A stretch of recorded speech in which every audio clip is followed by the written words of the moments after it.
Hey guys, is everyone there?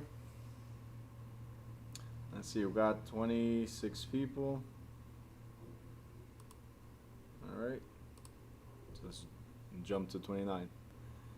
Let's see, Shady, I don't see you. Perla, I don't see you. Let's see, Carlos, Luz, Janessa, Catherine, hi. Peter, hi. Hi is there. Chad is in the house. Moses, Vanessa, Lena, Daphne's there. Jane, I don't see you.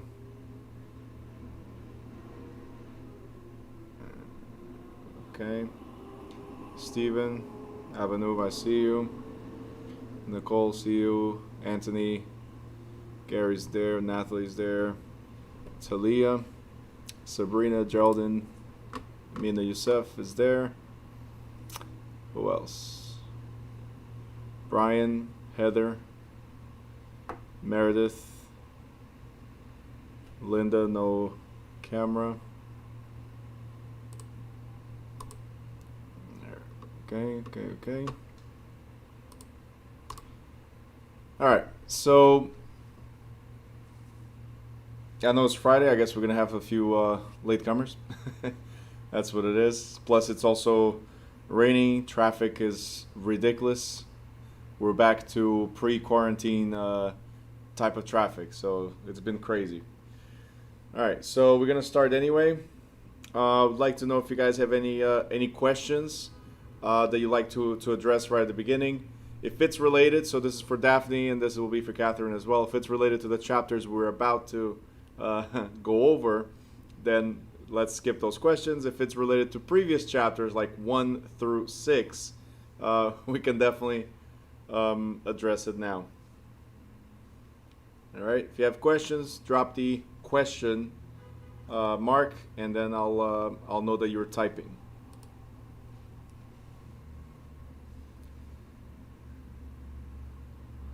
Jane, I added you to the WhatsApp group. Were you able to? Okay, good. So from there on, you should be able to see always. You should always be able to see the announcements of the Zoom and anything else that we do. Okay. All right. Let's see. Who else? You guys got no questions? Like those of you that are in the car and stuff, no questions? All right.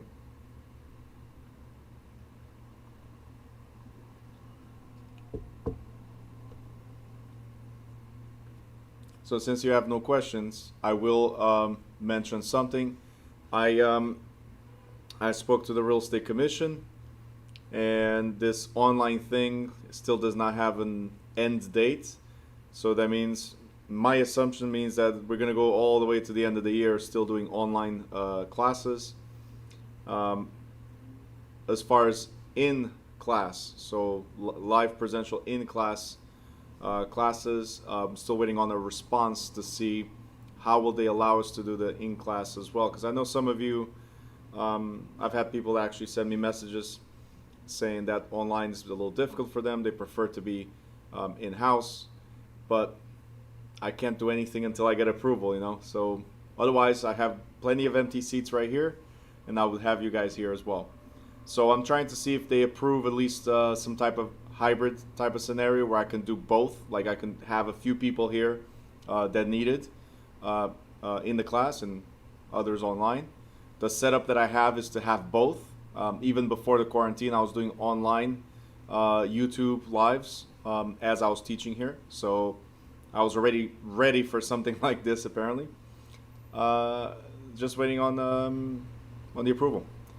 All right, so in the near future, so this is also to say that in the near future, those of you that purchased the course, like you far away, it's tough to come to Newark.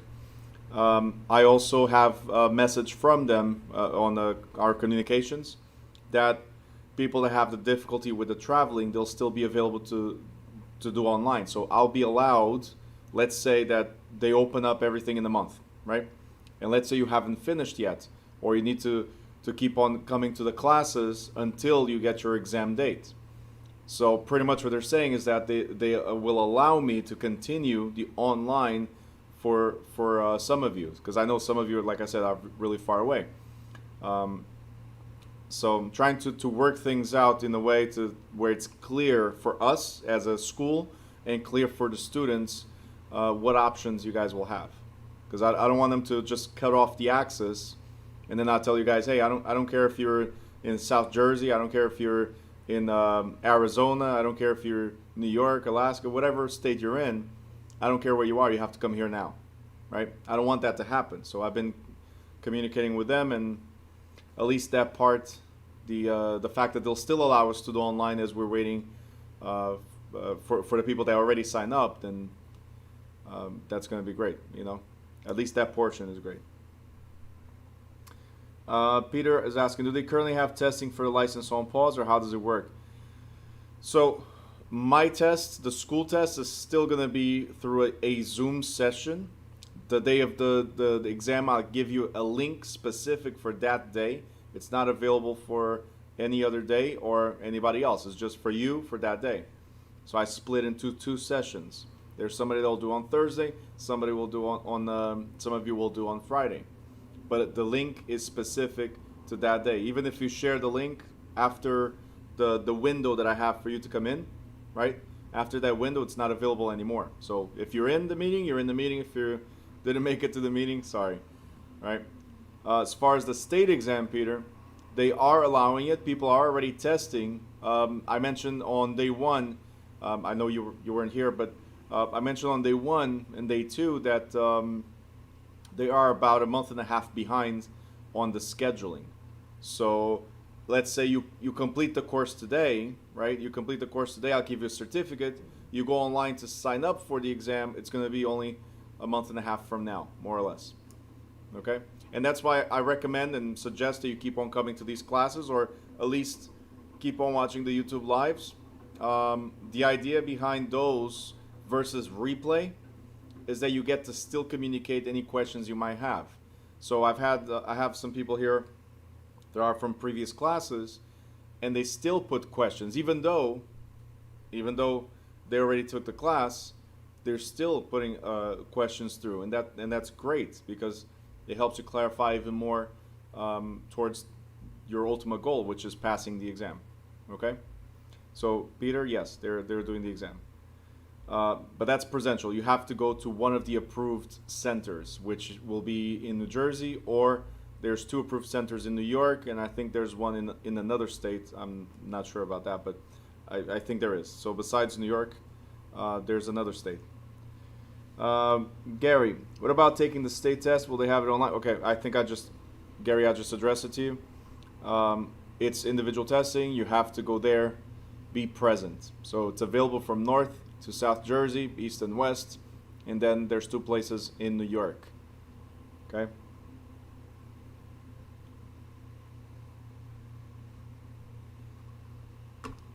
Let me know if you guys have any other questions.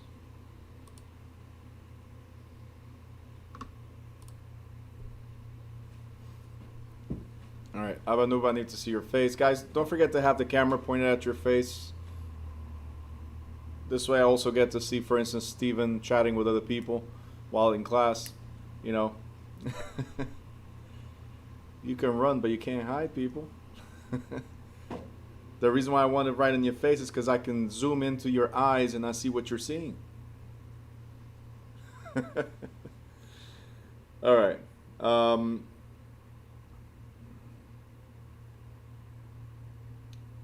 Let's see, it's 5:50. We got 34 people. All right, guys, so we're going to go over ownership of real estate. And the reason why I let this slide till today instead of doing it yesterday, I took a little bit more time on the one yesterday, obviously. And it was confusing enough. Some people stayed a little bit later to ask more questions, and that's perfectly fine. Today's Friday. I need to go out drinking, so we're not staying until late, okay? The bars are open. No, they're not. Okay. All right. So we can stay a little bit longer if you want. And it's raining, so it's not like I'm going to go anywhere. But today's this chapter 7, is it's not a long chapter. It's not a difficult chapter per se. It's just that the first 2 pages are difficult for a lot of people to understand. Just the first 2 pages, not the whole thing, but the first 2 pages. And I'll go really, really slow in the first 2 pages, and then we'll speed it up to get to comparison of condos and co-ops. Some of the stuff is going to be addressed only when we get to chapter 17. So when we talk about investments, and then right after that, we're going to talk about real estate taxes, which is a short chapter as well. But let's see how you guys behave. Okay, so we should be able to handle both chapters today. That's what I expect. You guys ready to rock and roll? Great. So ownership of real estate. There's yesterday we talked about estates and interests. We talked about freehold, the difference between freehold and less than freehold, right? So freehold estates, we talked about being ownership. Less than freehold, we talked about being what? Lease, right?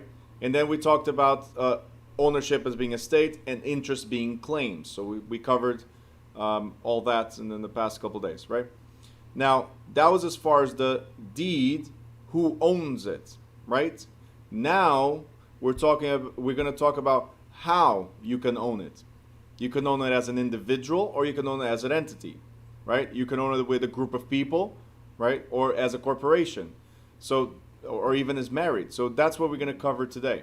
Ownership of real estate. So how can you own real estate? Now, the very first one is tenancy in severalty, right?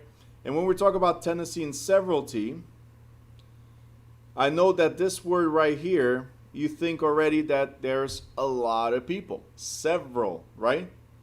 But no, severalty means it's cut. Severalty is cut or severed from everybody else.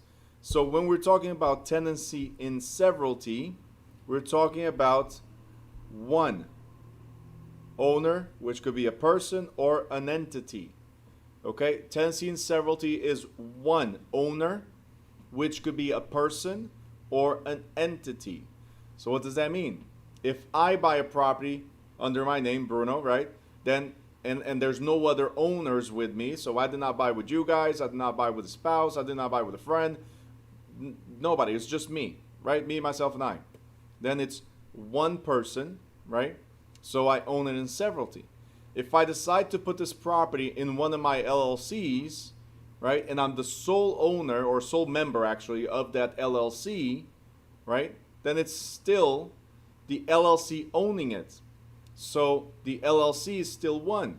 Now, if I have 10 owners or 10 members of the LLC, is it still in severalty? And the answer is yes, because it's the LLC that owns it. You got it? So the key feature of tenancy in severalty is that on the deed, there's only one person or one entity. So it's either Bruno, right, or 120 Main Street LLC as an example. You got it? And then it could be several shareholders or stockholders or members to the partnership, to the LLC, to the corp. There could be a lot of owners or partners or members, right?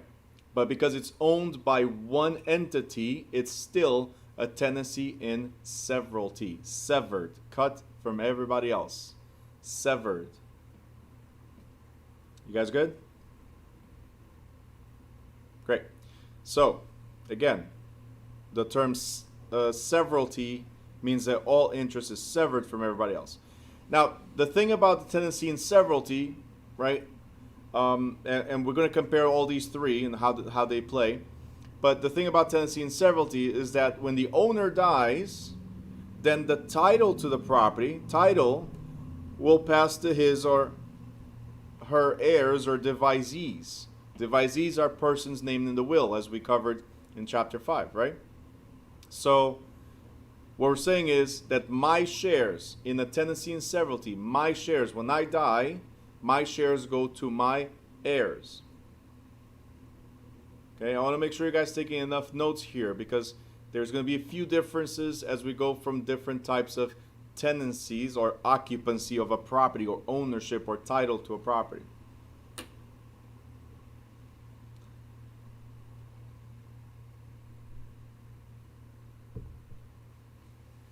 All right, Haya, you don't have to type question. You just put a question mark, and I know you're gonna type something. Steven, thank you. It's my kids.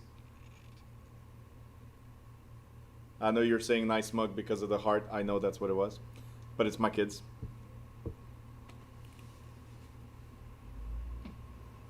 Father's Day gift.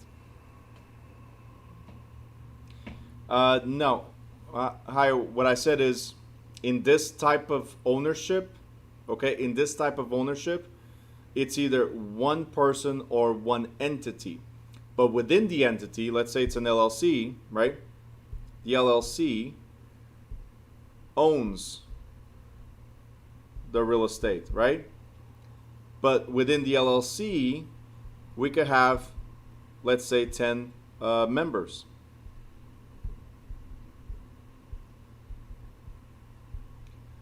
The fact that it has 10 members does not change the type of ownership that we have.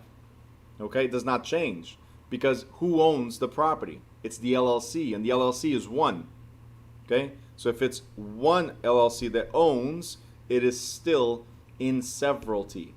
It's still severed from everybody else. Can we have more than one company owning a property? So LLC A and LLC B? Yes, but then it would not be tenancy in severalty. You got it? Okay, so let's talk about that.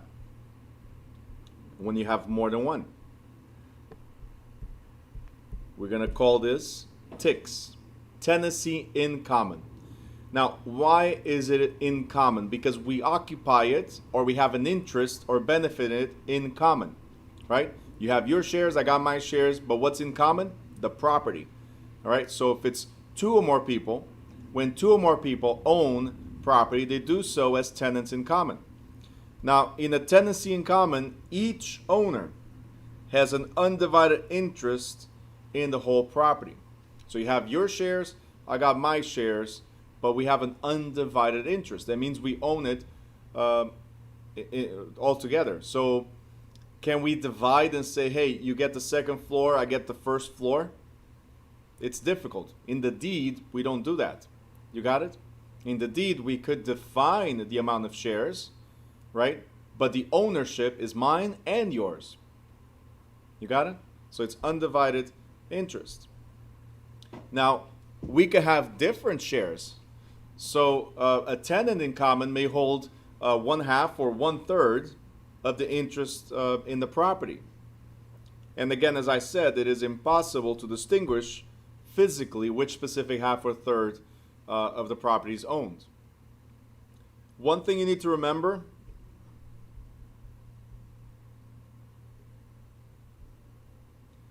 is that tenants in common, so TICs, do not necessarily have equal shares. And why am I saying this? Because in the state exam, by the way, there's going to be another type of tenancy we're going to talk about. But in the state exam, if you see a question that says John owns 1/3, Adam owns 2/3, these are unequal shares. Being unequal shares, automatically, without a shadow of a doubt, go straight for the tick. Okay? If it talks about unequal shares, automatically we're talking about a tick, a tenancy in common, because it's the only form of ownership that could have unequal shares. Okay? There are 4 forms of ownership we're going to talk about. And it's the tenancy in severalty, the tenancy in common, which we are addressing right now. There's going to be joint tenancy and tenancy by the entirety. Out of these 4, the only one that has unequal shares is tenancy in common, okay? So take a note on that. Very, very important.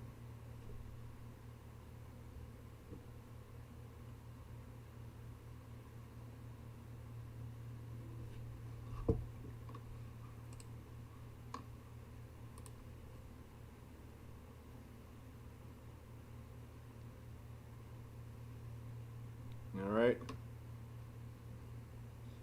David, I need that camera. David Gonzalez, I need that camera on. Sabrina, I can see you. Perla, I charge extra for babies. Linda, double login. Daphne double login. Heather double login. I'm telling you.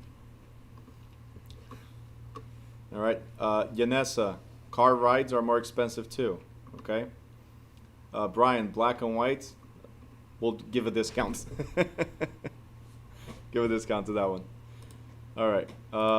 Let's see what else. I think we're good. Crystal, I see you. I think we're good.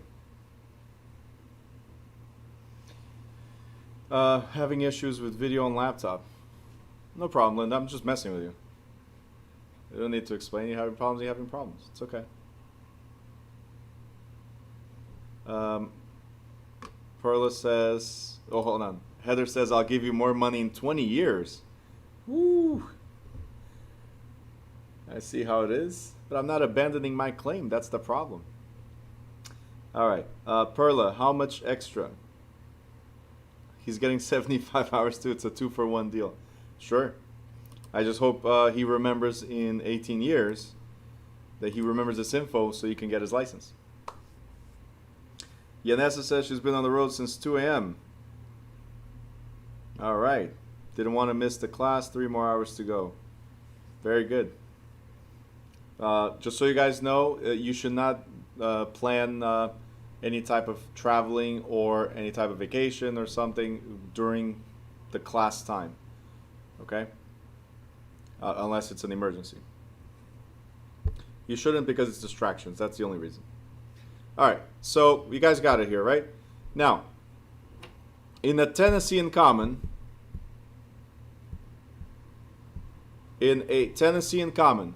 each owner can sell, convey, mortgage, or transfer that interest without consent of the other co-owners.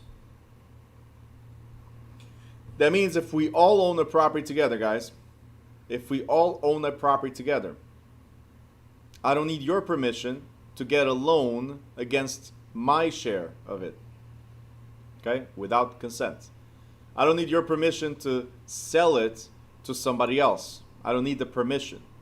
And when I die, or when you die, upon the death of one of us,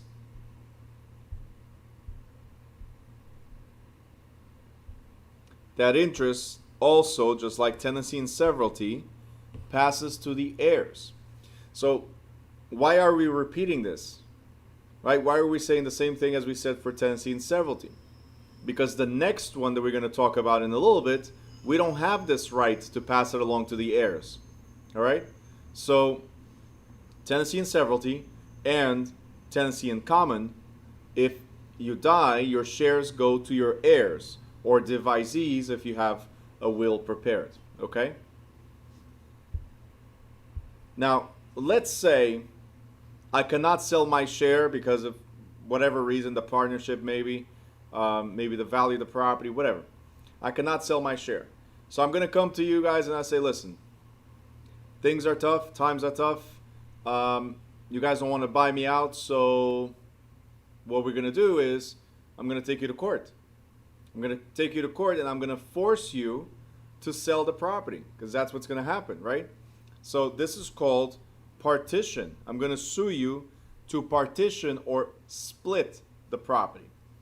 If it's possible, let's say we have a bunch of land, not a building, but a bunch of land, then we can cut the land into tiny pieces if the town allows, right? So then your shares are divided and me, I'm out. I can sell my share at that point easily, right?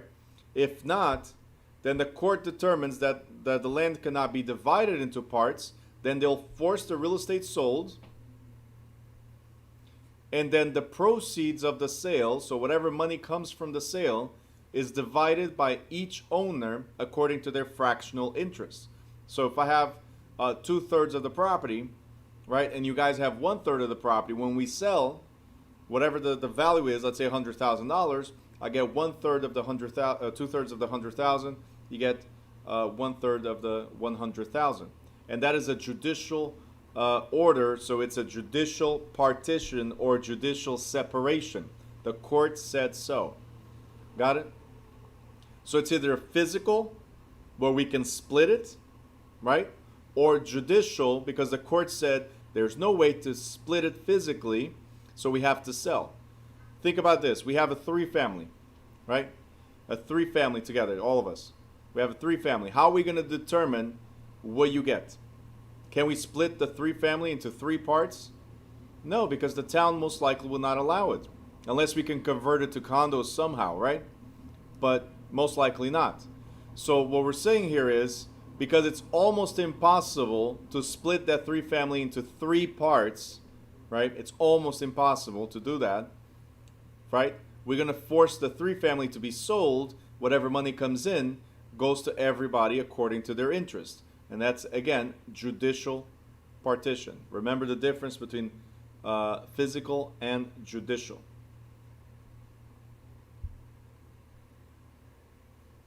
All right, another thing to remember, this is very important, which is stuff that happens automatic. Let's call it like that. Stuff that happens automatic. So before we read this, automatically, if I'm the only owner, automatically I'm a tenant in severalty, okay? When there's 2 or more people owning a property, automatically they are ticks, right? We got that so far, right? Thumbs up. Great. So severalty, 1, 2 or more ticks. Now what you need to know here is this. When there's a conveyance or a transfer, so the word conveyance, you guys need to remember transfer. When there's a conveyance or transfer to 2 or more persons not married to each other, the key word, not married to each other, it creates a tick automatically, right?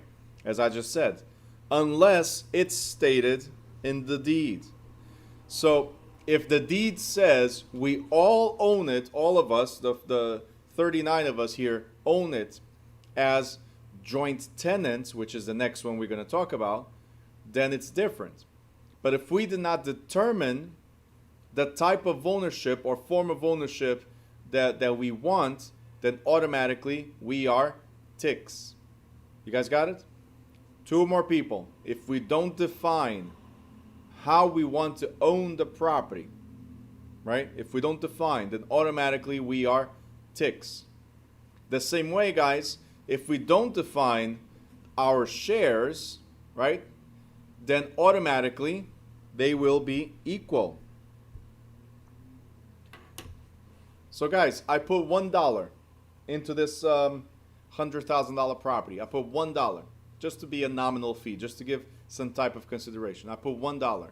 The rest of you put the total amount of money. So let's say it's my LLC and your LLC, let's say, right? So the lot of you, the group, created your own LLC and I'm an individual LLC. So I put $1 with Bruno Quintella LLC. You put $99,999. So you put the difference on that $100,000 purchase, right? But so that's your New Direction Students LLC as an example, right? So there's 2 owners. The 2 owners are the LLCs. They're not married to each other, right? But if we didn't define any other type of ownership, they become ticks. Are we good so far? Okay. Now, the thing about the forms of ownership, right? If we don't state the business type of ownership or business type of arrangement that we have in terms of shares, then the deed takes over. So whatever the deed says is what goes. If in the deed we do not define how our shares are divided, like me having 1% or 0.001% actually, right? Me defining that and then you guys having the majority of the shares, if we don't define it, I put $1 to purchase, but then I have the same amount of shares as you. So I'm 50% owner and you are 50% owner. What I'm trying to say here is money, amount of money into a purchase does not define the amount of ownership. You guys got it? We still have to determine, guys, we're going into this. The reason why I'm putting $1 is to be a nominal fee, but then I have the expertise. You guys got the money. I'm using you for the money. We'll all benefit at the end. So which one is worth the most? Is it your money or my expertise? If we don't define, then it's a 50-50. Simple. Did you guys get it? Let me know. All right, let's see. Well, I guess Crystal just answered Gary, so we're good. The difference between physical and judicial. It's if you can physically divide the land, that's physical. If not, then you forced the sale, that's judicial. Yep. Perfect. All right. Let me know if you have questions here.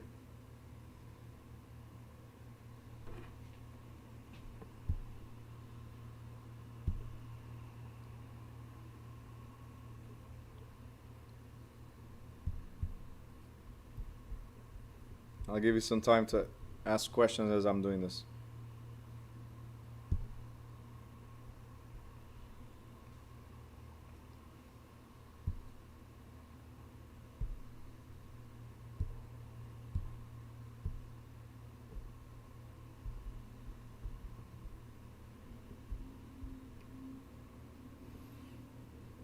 No questions?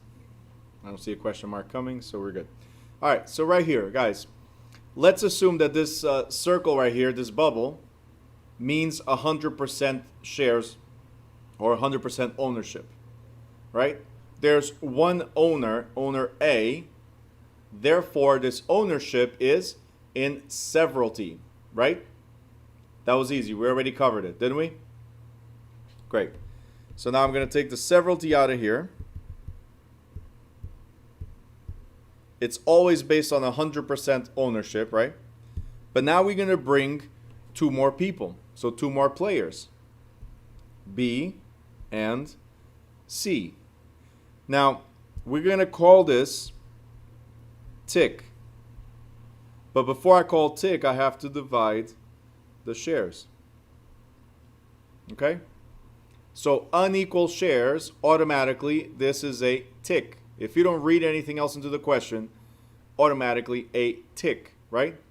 If they have equal shares, they could still be a tick. We need to read a little bit more into the question, okay?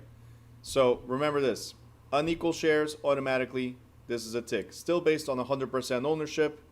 All of them are based on 100% ownership, but now we have a tick. Two or more people not married to each other. Now, what happens, and this is before I move on to the next one. What happens if or when C dies? What happens to the shares? Let me know in the chat, guys. What happens to C's shares if C dies?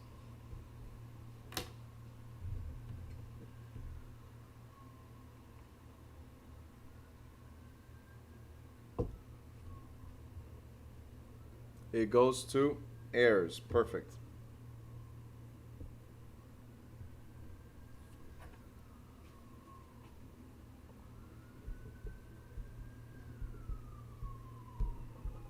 It goes to heirs. Very good.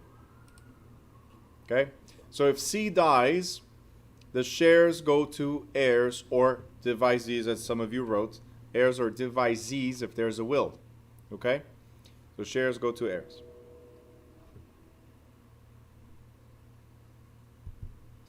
Let me take this. Do you guys want to take a picture of this before I move forward? If you want to do a screenshot, you can. If you're writing it down, go ahead. That's right, Janice. Goes to heirs.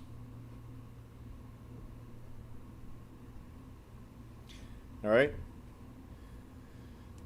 So I'm going to remove this right here.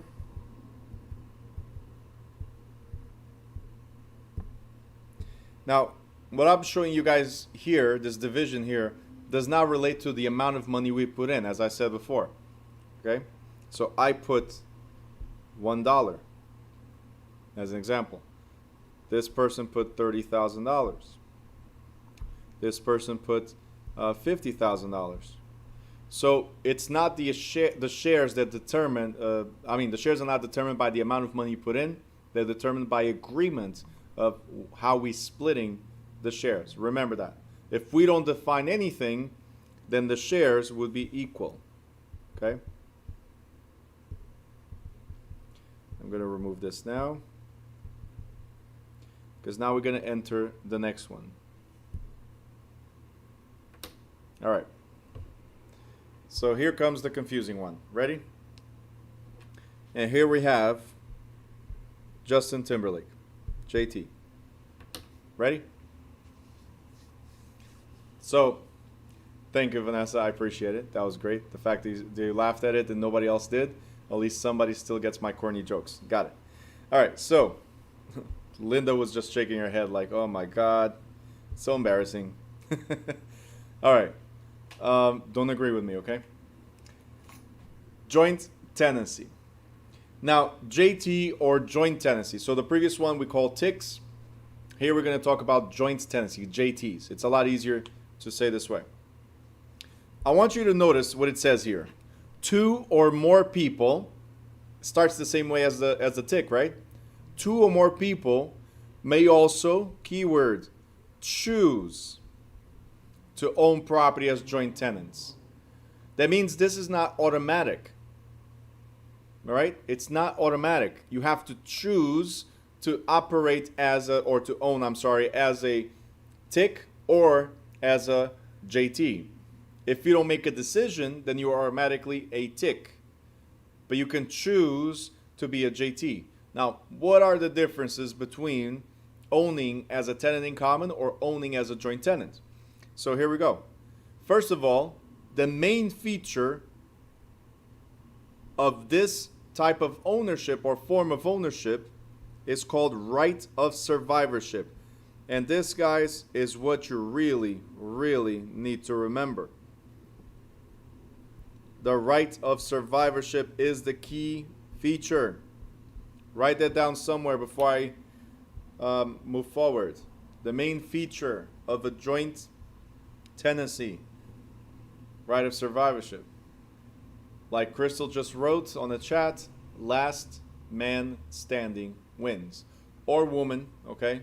We had discrimination chapter, Crystal, come on. Okay? So, the last human standing wins.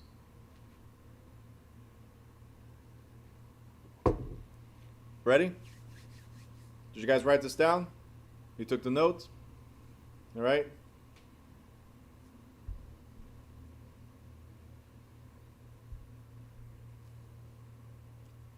Okay?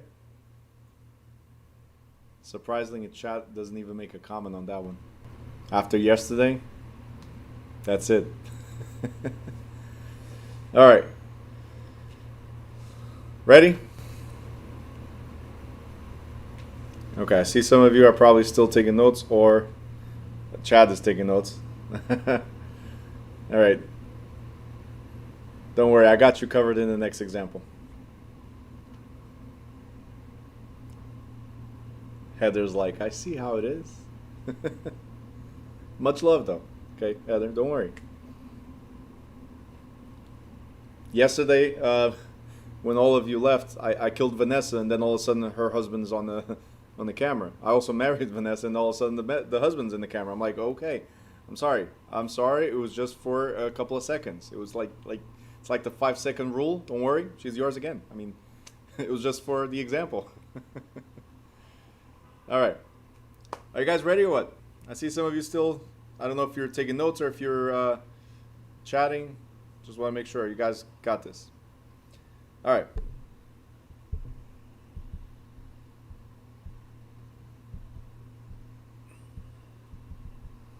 I'm going to take these arrows out of here just to make it cleaner so we can read.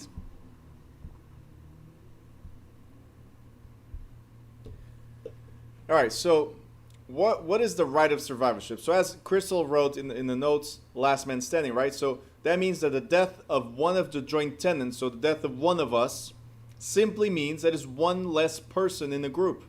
Okay, it's just one less person in the group, right?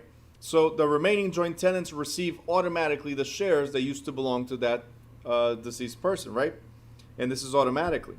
So if you guys see right here, this now is a JT. One of the things I want you to see is that there's no division of shares. Do you see it? Okay. In this one, in the JT, the shares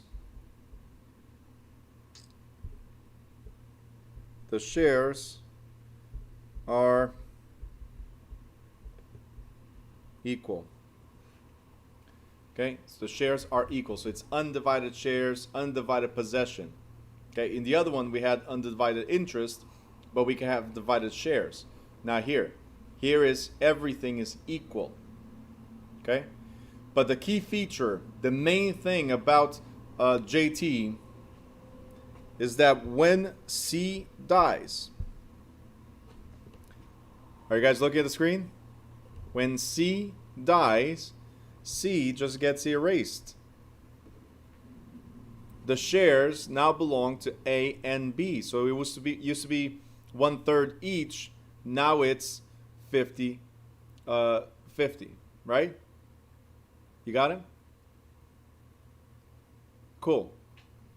Because when A dies, then we only have me as a sole survivor, right?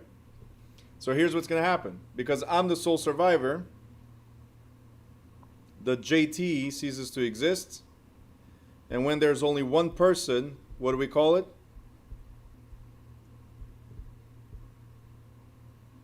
It is now tenancy in severalty. Okay? So because there's only one owner at the end, it is now a tenancy in severalty. And what happens now is if I die, it could happen, we never know, but if I do die, then my shares now go to my heirs or devisees. Why? Because I'm the only owner of the property. Okay? In a JT, joint tenancy, the survivor of the group automatically receives all the shares. As the others die, the survivors receive the shares of the deceased person. It never, ever, ever goes to their heirs unless you are the last person standing. If you're the last survivor of the group, then it can go to your heirs. Crystal, this happens automatically. It's just one less person in the group. It's automatically. No need to change title or anything. Okay? I know this gets confusing. Throw me questions. Absolutely, Janice. I know there's probably like a 5 or 6 second delay between what we're doing here in class and YouTube. So I see her messages like 5 seconds after everybody else answered. So I just want to acknowledge YouTube Live as well. Severed all the dead weight. Yep. That's right. All right, Gary's coming up with a question.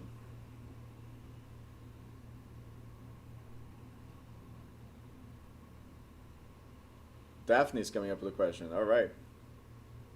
We have a lot less people today. Yesterday we had 51 total participants, including myself. Today we got 43. Fridays, I'm telling you. Everybody's hitting the club right now. It's the only explanation. I know, it's the weather. It's crazy. It's been crazy. So many accidents since early. So many accidents, it's not even funny. Some people are preparing their insurance claims as well. So it's the right time to get rid of your car. Heather, you're laughing because you know it's true. It happens, right? That's what it is. No, I'm not saying you did it, okay? Even though Chad is going thumbs up in his mind. I'm not saying you did it. I'm just saying that a lot of people, that's what they do. They take advantage of these times. All right, so Daphne has a question. For JT, the shares are equal as well as interest. Yes, and I'll address that better in a second. We're actually going to highlight that portion, okay, Daphne? Talia, in Tenancy in common. Okay, let me switch to chat so you guys see it as well. So we are addressing this one. In a tenancy in common can be counted as husband and wife. No, I actually have tenancy by the entirety is specifically for husband and wife. So we're going to talk about that after the joint tenancy, okay? Gary, so say it's family, like the Smith family. It's a brother, 2 sisters, they bought property as a JT, but as each sibling dies, the property can become tenancy in severalty. Listen, whether it's whether it's a family or not, if you choose to be a JT, yeah, once your brothers and sisters start vanishing miraculously, right, and you're the survivor, yes, you become the tenant in severalty. You're the survivor of the group. Okay? There's a great movie that talks about this. It's called Highlander. It talks about this. In the end, there can only be one. All right? If you guys don't know what that movie is, then I think they had the TV series as well. Highlander. In the end, there can only be one. So we're talking about immortals, and that's pretty much what we're trying to say. Whoever survives is the immortal, right? Because everybody else is gone. Next. Oh, Heather's saying, right, time. Oh, that's even worse than I was trying to clear you, and you just went like, hey, where's my car keys? Let's go. That's what you just wrote. So, Shady, with a tick, you can't pass it on to your heirs? You can. With a tick, you can. With a JT, you cannot. That's what I was trying to point out. Both with tenancy and severalty, right, and tenancy in common, when you die, the shares go to heirs in both of these. But in a JT, it goes automatically to the survivor of the group. Why is it important, guys? Pay attention. Why is it important that you know this? Because in the state exam, you might have a question that says, John purchased a property with Adam. John, they purchased the property as joint tenants, I'm sorry. John puts his shares in the will to his daughter, Sharon, as an example. Okay? Upon John's death, so I'm letting you know how the questions go in the state exam. Upon John's death, who becomes the owner of John's shares? Now, there's 4 different answers. One of them is going to say Adam. The other one is going to say Sharon as the survivor. So now Adam. The third one is going to say Adam and Sharon. And then there's a 4th one completely like ridiculous. Now, the thing that will trick you guys is that you see, well, if John put it in his will, right, then it goes to the daughter, whoever's the devisee in the will, correct? That's what you think automatically. But if you guys understood what I said earlier, John purchased property with Adam as joint tenants. So they chose to be a JT. So even though John puts something in his will, it becomes moot, meaning it has no value. Okay? Putting it in the will or not has no value because the ownership is a JT. The ownership is a joint tenancy. So upon John's death, who owns the shares? Adam. You got it? So that's how they trick you in the exam. They'll throw stuff. And I'm going to show you this towards the end when we get to exam prep. But that's what they do. They throw you stuff that has no basis, that has no meaning towards the question that they're asking, but just as pure distraction. Okay? So if it's owned as a JT, it does not matter what you put in the will. In fact, it says right here, joint tenants cannot devise. Devise means will, right?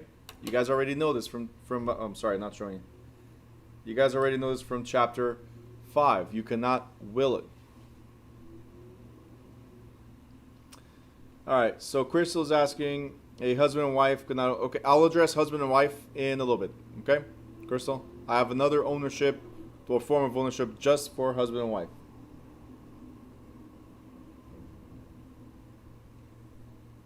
All right, Geraldine, she's now in YouTube Live and just said that power shut off in the house.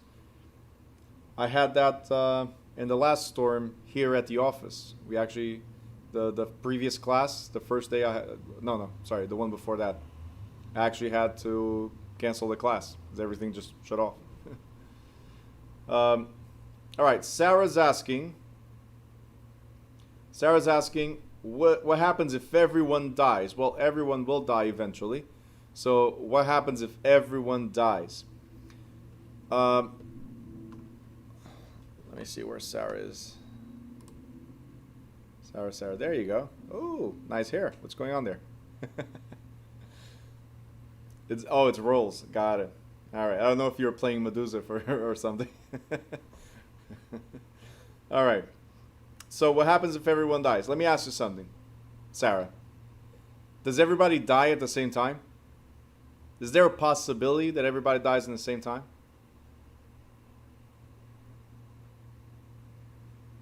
No. Nope. You wrote plane? No. You know why? Because when they get there, when the paramedics get there, they'll determine the time of death by the time that they've reached you. So if there's two people that died side by side, they're laying around next to each other, I'm sorry, right? The time of death is going to be 12, and the other one's going to be 12:01.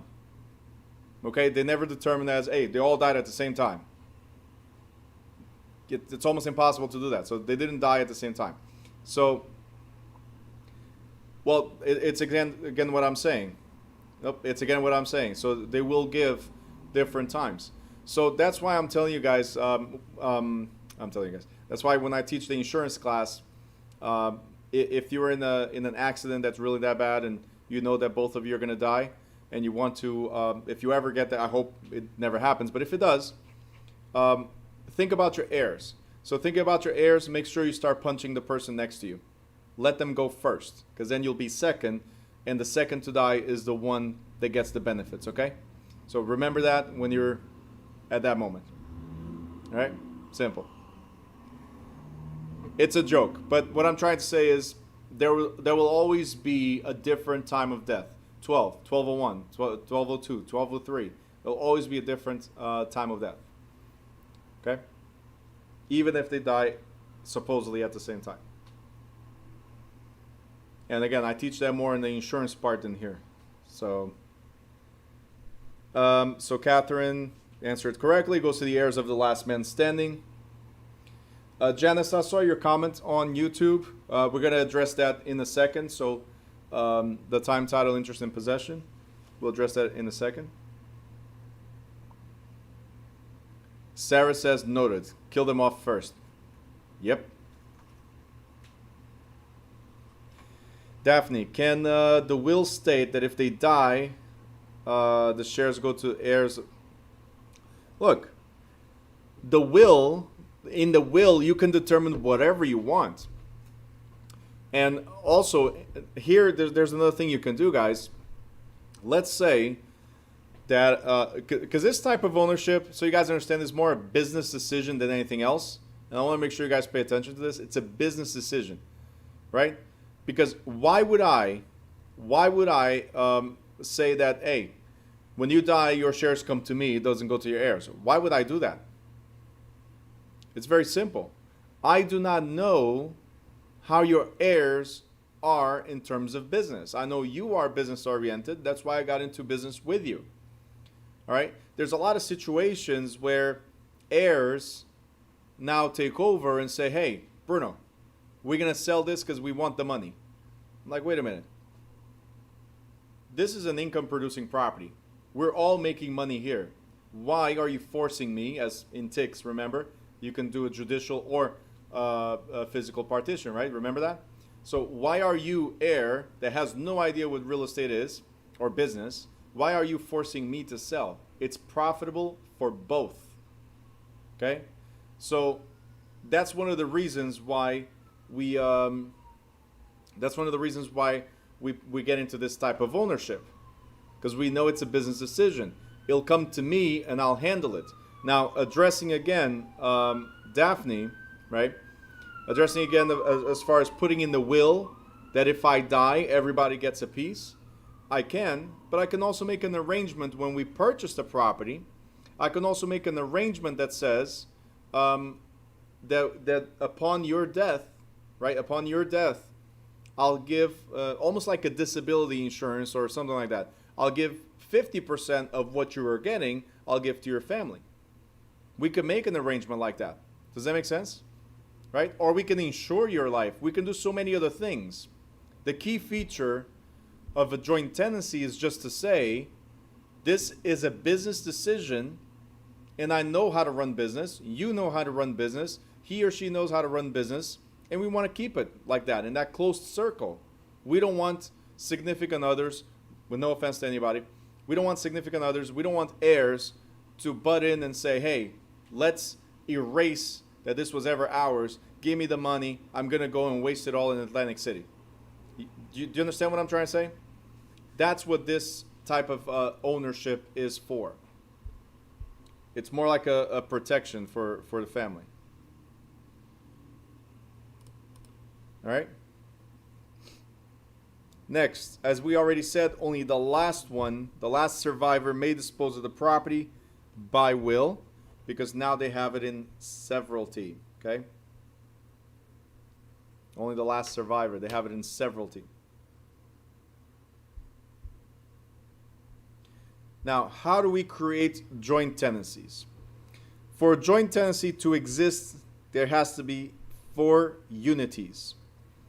And in the YouTube live, Janice already wrote, which is time, title, interest, and the 4th one, the next page, is possession.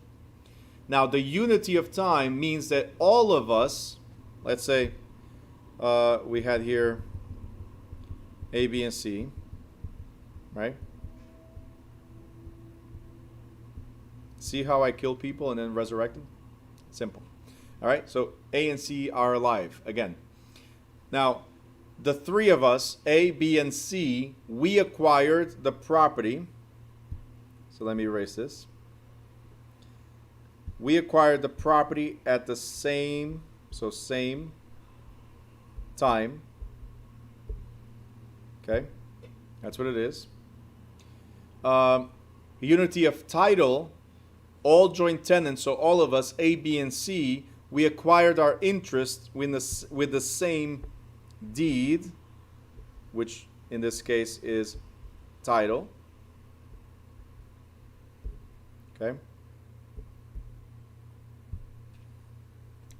Unity of interest, that means we all have an equal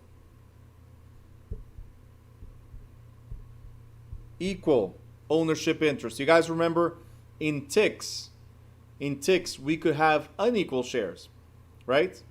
But here we have to have equal shares. Okay, so same interest.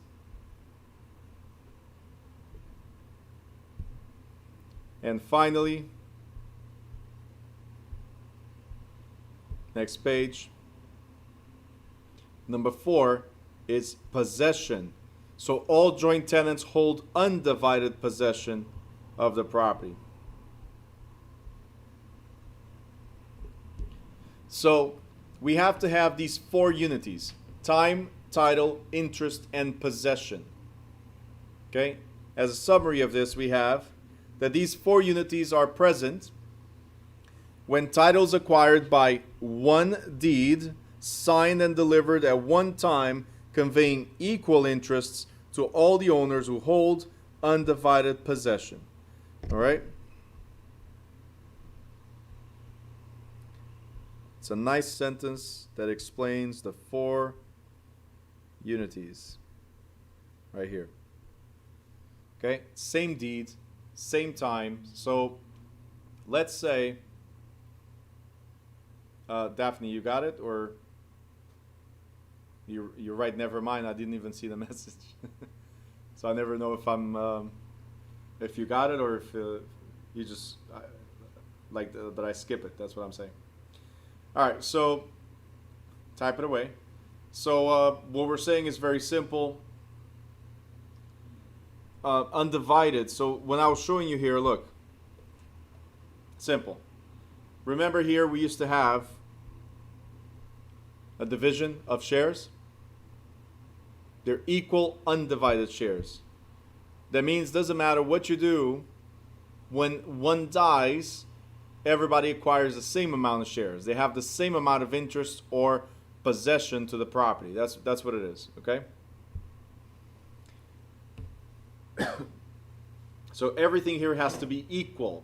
That's what we're saying. So imagine this. A, B, and C. We acquire the property today. Today is July 10th, right? And when we acquire the property, we made that mistake that a lot of new investors make, which is we forgot to find the money for closing costs, the money for carrying costs, the money for construction costs, all that stuff. There's a lot of new investors that see a property, great deal, let's jump at it, right? And then we'll figure everything else out later. So sometimes we need to bring another person, okay?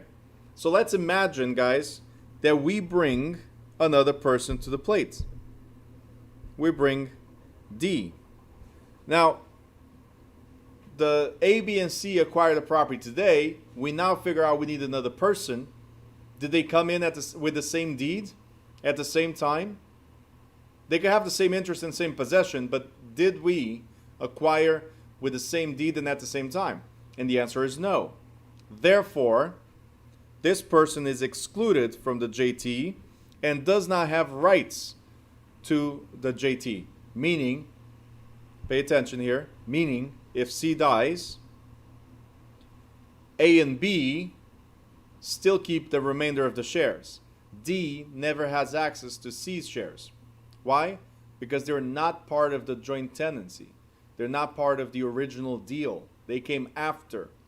So what we're saying here is, let's resurrect C for a second. What we're saying here is that D is now a tick. D is a tick with our JT. So there's 4 people, but 1 came after. These 3, A, B, and C, are still joint tenants. D is a tenant in common, does not have the same benefits at all. So let's start killing people, okay? Here we go. We're going to kill C. Shares go to A and B. We're going to kill A. Shares go to B. So B now is the survivor of the group. Which group? The original JT, which no longer exists. But is B an owner in severalty now? The answer is no, because D is there. So now this is a full-blown tick. B and D are tenants in common, both of them. So now, if B dies, let's say I die, what happens to my shares? In a regular tick, I told you guys that my shares go to heirs. What if D dies? What happens to the shares? Well, it goes to D's heirs. The JT is over. The JT ended when everybody else in the original group died. You guys got it? The property does not have 2 contracts. No. It's just Vanessa, when we add somebody, it's a new deed. The difference is it's going to show that it's from the grantors, which will be A, B, and C, to the grantee A, B, and C as joint tenants and D as a tick. So it will be defined as so in the deed itself. Okay? Peter, it doesn't matter who dies. D is not part of the JT. So if D dies, his shares will always go to his heirs or devisees, no matter what. Okay?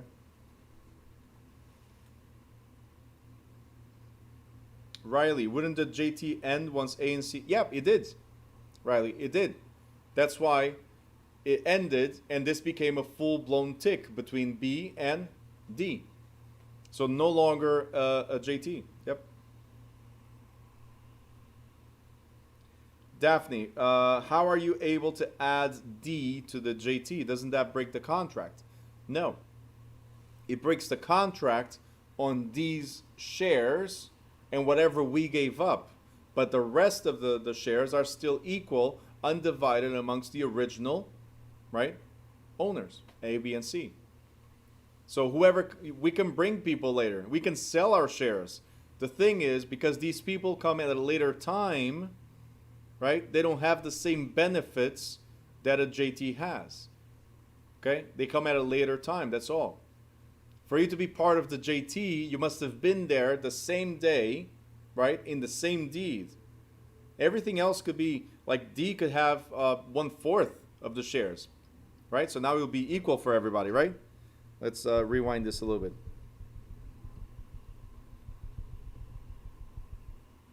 Okay. So let's say we divided this in 4.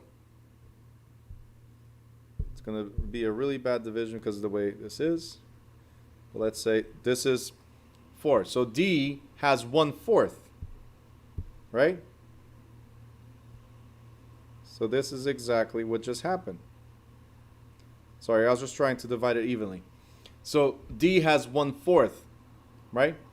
So equal shares, right? Equal interest, right?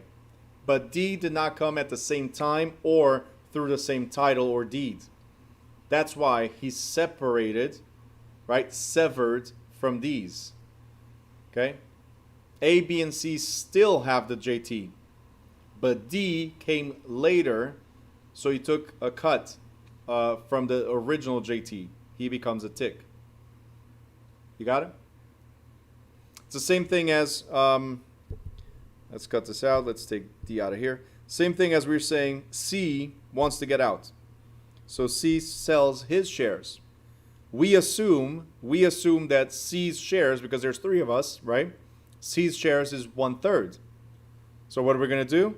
We're going to take, because he's selling, we're going to take 1/3 out, and he sold it to D.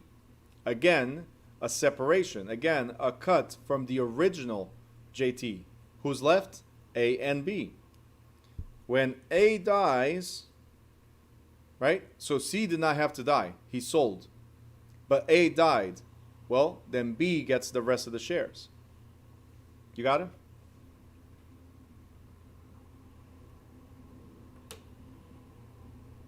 All right. Hyatt just wrote, so whatever share D got when they first join is what they're always going to have throughout time. Correct. D's shares will not change because that's what they purchased. The JT, though, they acquire whatever's left from the deceased people. Exactly. Daphne, isn't a tick 2 or more people? Yeah. Look. There's 1 and there's 2. 2 or more people. Or entities. 2 or more people or entities.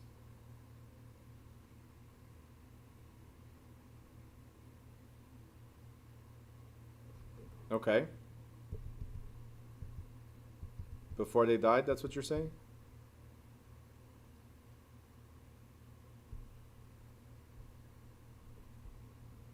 Right?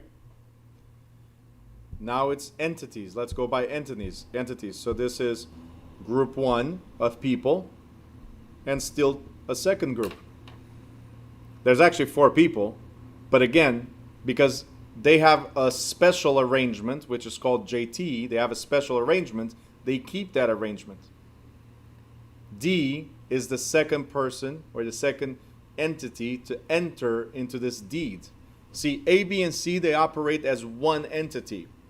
It's not a corporation, it's a private agreement, but they operate as one entity because at the end, there can only be one. You got it? You see why I told you that it's not that complicated, but it will take a little bit longer to explain because you need to have these questions. You need these examples to get there. This chapter is very quick, actually, but JT screws up everything. Okay? Any questions?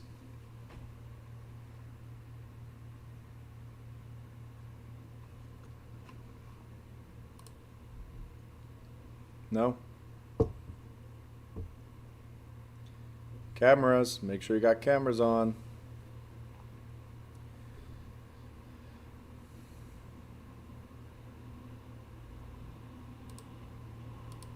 I recommend you guys that you eliminate, I said this yesterday, and I'll keep on saying, and I'm going to be very, very annoying. A lot of people, other instructors say, Bruno, just let it go. It's on them. They're over 18, this and that, right? They're adults. But my Virgo side of me says, no, I cannot let go. So I'm letting you know right now, if you don't pay attention, if you don't eliminate distractions, this is going to be a very difficult course. All right? It's very easy if you're paying attention. If you're distracted, as I see some of you constantly distracted, doing everything else but what you should be doing here, right? I told you I can see through your eyes where you are, right? I have a very good eagle vision. I can see from very far away, right? So that's right, Linda, Team Virgo. And I got another one watching on YouTube, Janice. She's actually born on the same day as I was. Different years, but same day. All right. Vanessa says those Quizlets are the evil alive. I made them. Sorry. All right. Heather, you can go to the bathroom. It's okay. That's not the thing. It's just that once in a while I go here to my screen. I got 25 people on my screen, and then I switch. Right? When you see me going to look this way, I'm switching to see everybody else. And then I see everybody else. There's somebody in the room talking to them. They're talking to somebody wherever. I see the smiles as they're typing, but no messages come through. So if no message come through and you're smiling typing, then obviously it's not to me, right? So I'm just saying, it's on you guys. It's on you. I already got my license, and I do this. I'm brutal when I say this, I know. I already got my license. I don't need to be in this class, right? So whatever I give to you guys, and if you guys don't want to take it, if you don't want to accept the information, then it's on you. I mean, just saying, right? I know, Heather, I know.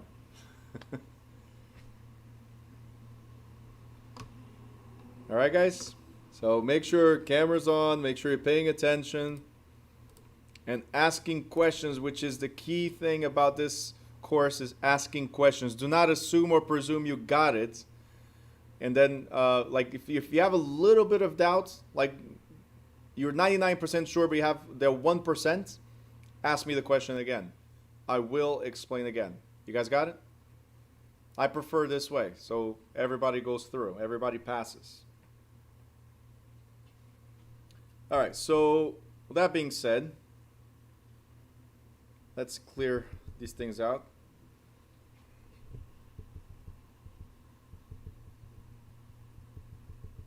Because now we're going to talk about, Chad, are you ready?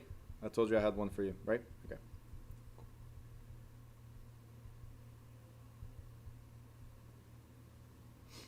All right.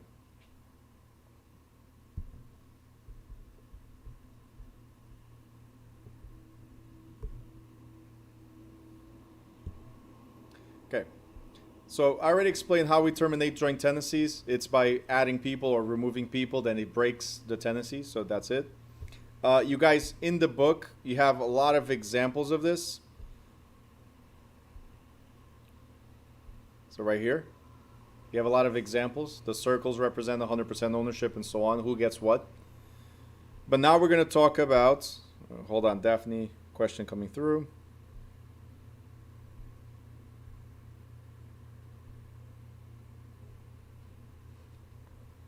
Let's see what we got.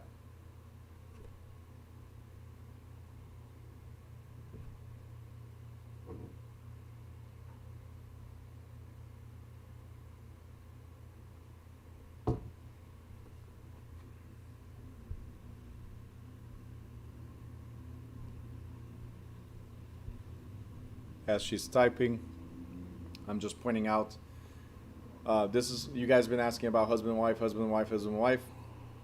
So tenancy by entirety is about husband and wife, okay?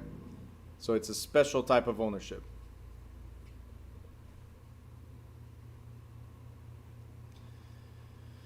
Daphne is asking, when breaking the tenancy, it doesn't break the contract or the deeds the original parties had. Exactly. So when you sell or have another person buy into it, you're breaking the original shares. So that's why I said whoever comes in or whoever leaves, right, is cutting into the original contract. But the people that remain still have that same contract, right? So that's why we had A, B, and C, right? If C sold the shares, A and B are still part of the original. They were still there at the same time. They're still there through the same deed originally. Same interest, undivided interest, right? So that's what we're saying. When we cut somebody out of the picture, like C, when we cut him because he sold, or when we add people, then we cutting our shares. And that particular amount of shares that were cut are given to somebody. That somebody is not entitled to the shares. That's exactly what we were going over. Okay. Mina says, in figure 7.2, where did D and E come from?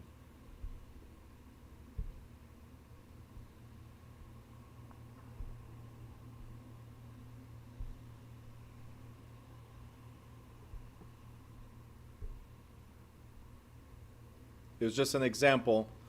If A, when they die, there's a will, D and E will be the heirs, as an example. So they receive the property as tenants in common. Heirs will always be tenants in common. That's what it is. Okay, Mina?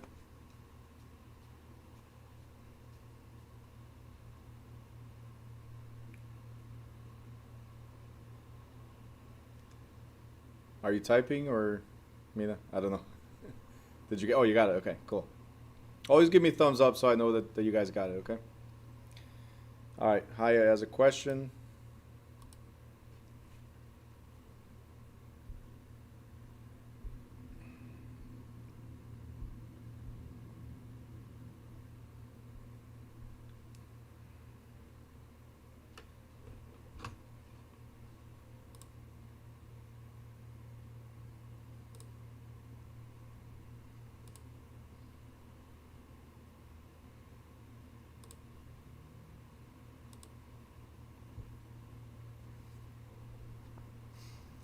All right, so I is asking, when breaking the tenancy, does one person do it or they do it as a group?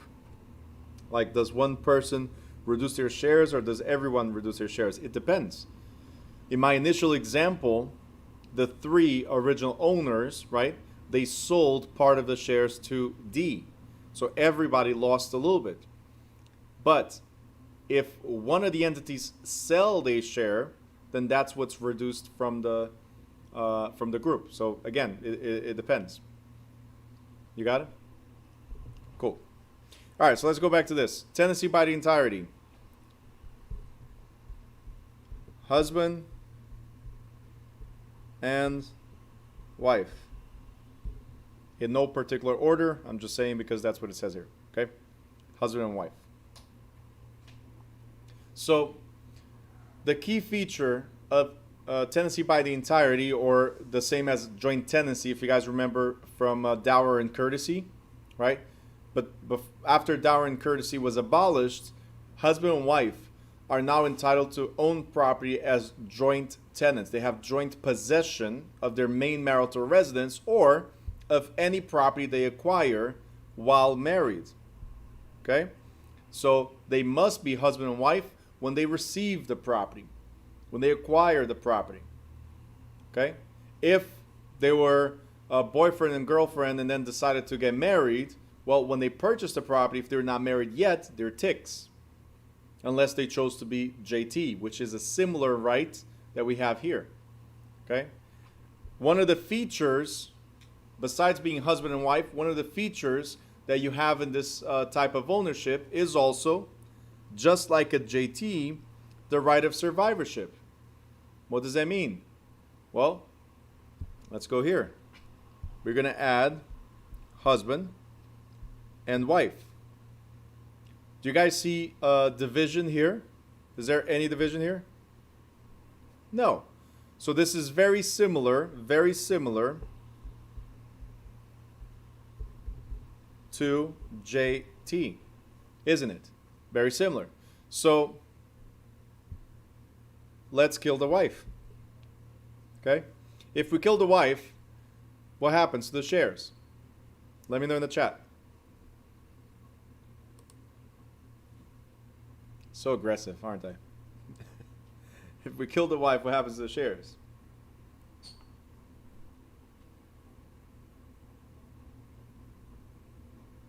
To the husband. Absolutely.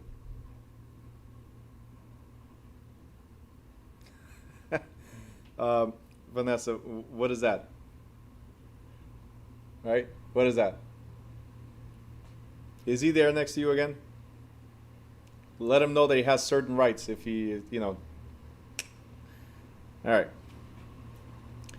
So, very simple. Yep. Just like in a JT, it goes to the survivor. The survivor in this case is the husband. All right?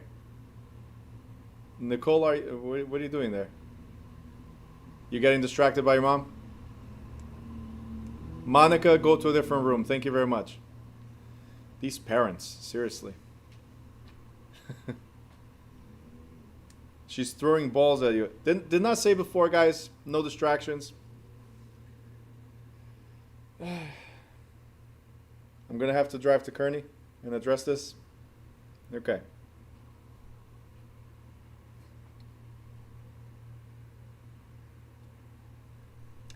Crystal says, but what if I don't want him to have it? Kill him first. That's a simple answer. We'll talk about it in a second. By the way, I'm in no way, shape, or form trying to motivate you guys to take this type of action, okay? I just use it as an example. Do not start some type of, what was that movie? Where you could kill everybody and not have problems. Does anybody remember that movie? You can commit any type of crime, not have problems. You guys know very well, huh? The Purge. Dinner kind of tasted funny. I started yesterday talking about the chat. All right, let's see. Vanessa's asking, what happens if we have children? The children do not get it right away.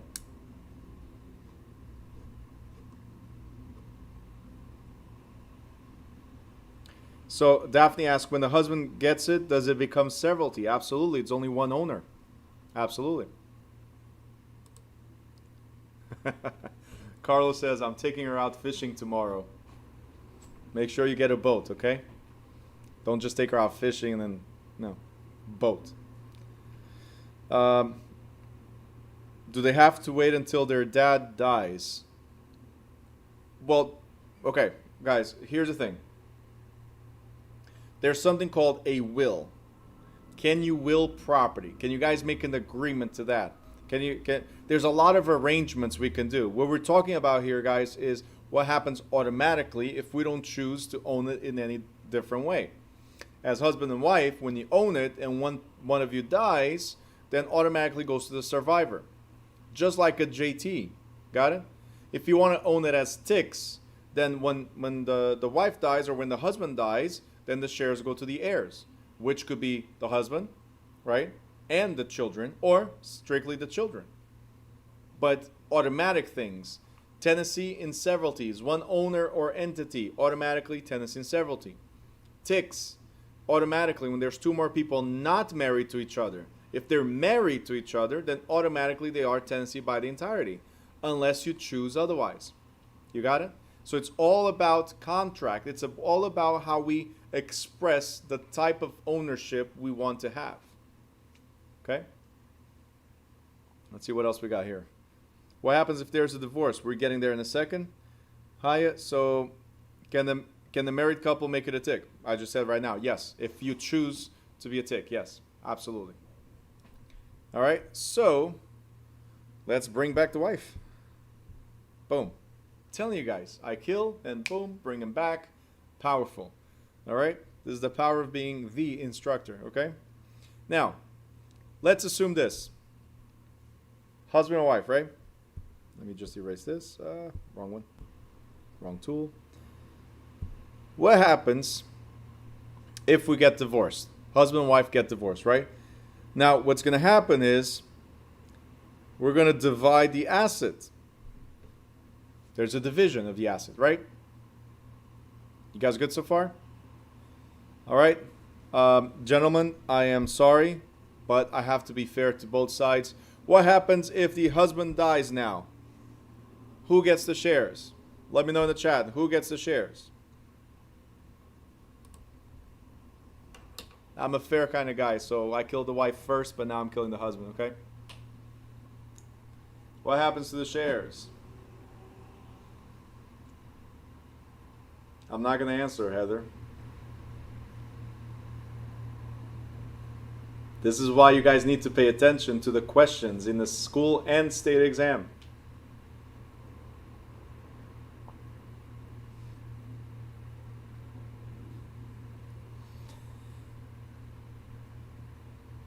Really? Avenue, really? To the side wife. I don't know if you live in Utah and you can have more than one wife or something like that, but in Jersey, wife, you can only have one. Everything else, then that's up to you.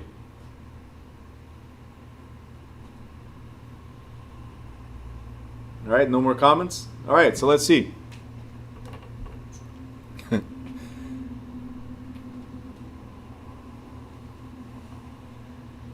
Allah says you can have 4. I don't know.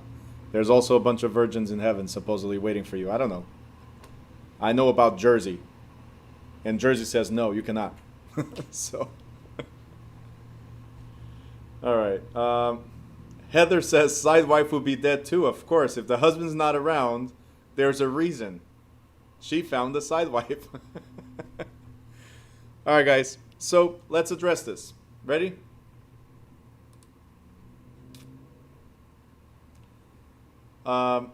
Janice, you are 100% correct. This was on YouTube Live. But let's address it. If there's a divorce, guys, I told you that if you were paying attention, I said there's a divorce, right? If there's a divorce, there's a division, a partition, remember? Okay? In this case, we cannot sue for partition. That lawsuit is called divorce. We separated the assets. So the husband is no longer the husband. He was the ex-husband. So when he died, his shares go to his heirs. Simple. Okay? So the ex-wife still has her 50% right here, but the ex-husband, the deceased ex-husband, right? His 50% goes to the heirs. That's why you guys need to pay attention. A lot of you said that he went to the wife. The wife is no longer the wife. It's the ex-wife. Monica, behave, please. Nicole is trying to pay attention. All right.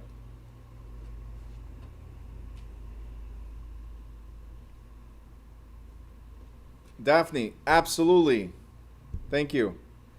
Boom. This is no longer tenancy by entirety. It is now a tick. When they divorced, it became a tick. Blood-sucking can't get rid of each other. Oh, I'm sorry. That's the bug. Tenants in common, we said. Tenants in common. That's what it is. Okay?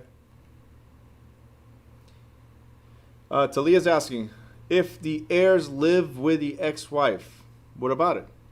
See, the heirs could be the children. If there's no children, could be the parents. Right? We're going to talk about this in chapter 20. If there's a will, the heir could be the Jones Foundation. Remember Jones Foundation? The heir could be a corporation. The heir could be whoever you want. Nicole, yes. Speaking of your name, yes, Nicole. It could go to pets. There's a famous Nicole that left it to pets as well. So, multi-millionaire dies and leaves everything to pets. Oh my God. People. All right. Any questions? Are we good? This was for husband and wife only. There's no right to partition. We don't partition. We divorce. Okay?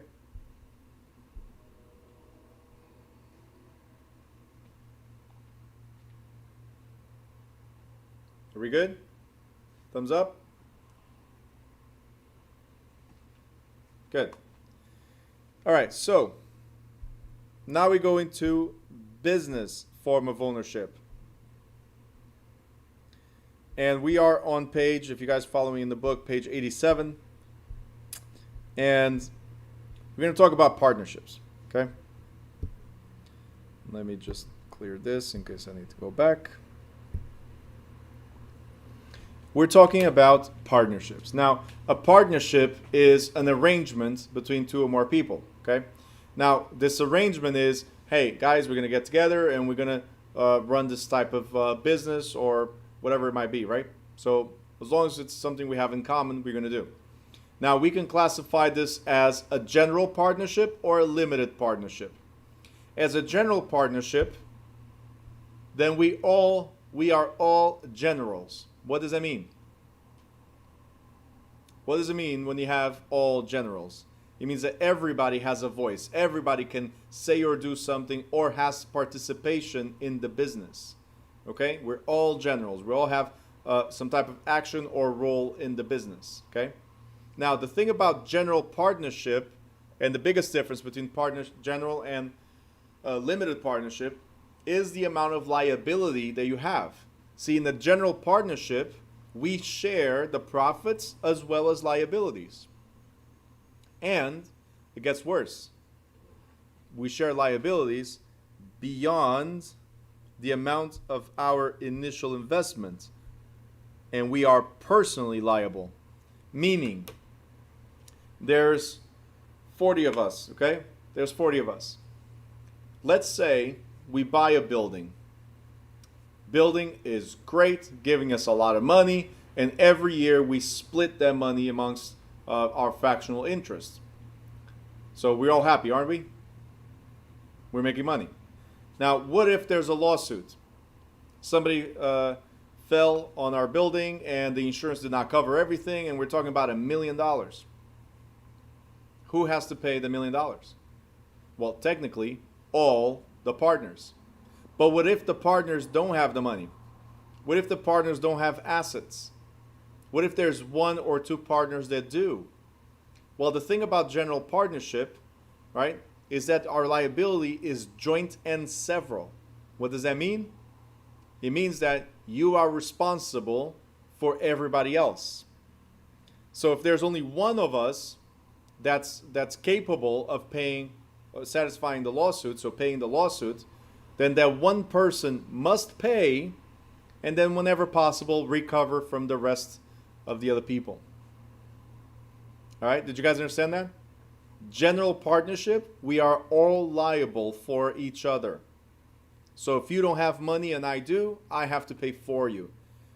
What if I don't have cash, but I have my house? Well, we are personally liable. So I might be forced to sell my house in order to pay for that lawsuit. Yes, that is the problem with partnerships. Okay, one of the reasons I don't like partnerships, and I don't do any more partnerships, is this. Now, if you are to get into a partnership, at least get into a limited partnership. Now, a limited partnership includes a general partner, so at least one person that will perform the activities of the business, one person that will say what to do or not to do in the business, while everybody else is limited. Okay? If you ever heard the term silent partner, if you've heard this term silent partner, that's what traditionally a limited partner is. They're silent, not because they're hiding as a lot of people think, oh, there's a silent partner, meaning Wizard of Oz. Nobody knows who this guy is, right? No. A silent partner because I cannot say anything about the operation of the business. I'm limited to my investment. All I did is give you money, and if there's a return, it's called passive return. For you, it's called active return because you're actively participating in the business. Does that make sense? So there's a general partner and there's limited partner. In a limited partnership, if we're making money, we're all happy. If we get sued, then the general partner is the one that's liable for everything. The limited partner is only liable to the extent of his or her investment. So let's say there's 40 of you, and I ask you guys for $10,000 each. $10,000 each. If there's 40, can we buy a house? I think so, right? 10,000 times 40, we got enough money to buy a house. But I didn't put any money. What did I put again? As we said earlier, I put my expertise.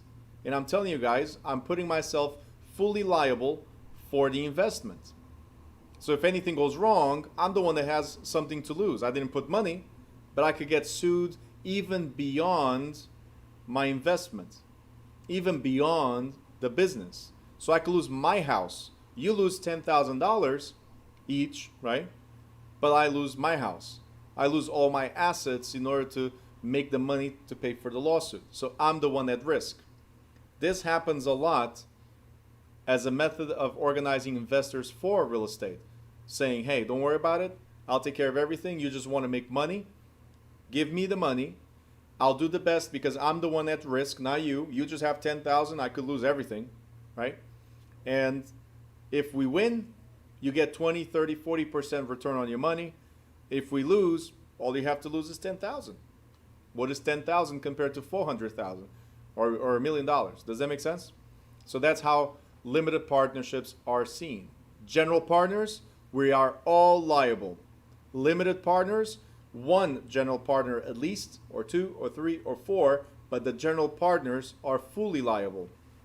Limited partners are only limited to their investment. So if we lose, you lose your investment. That's all. Questions?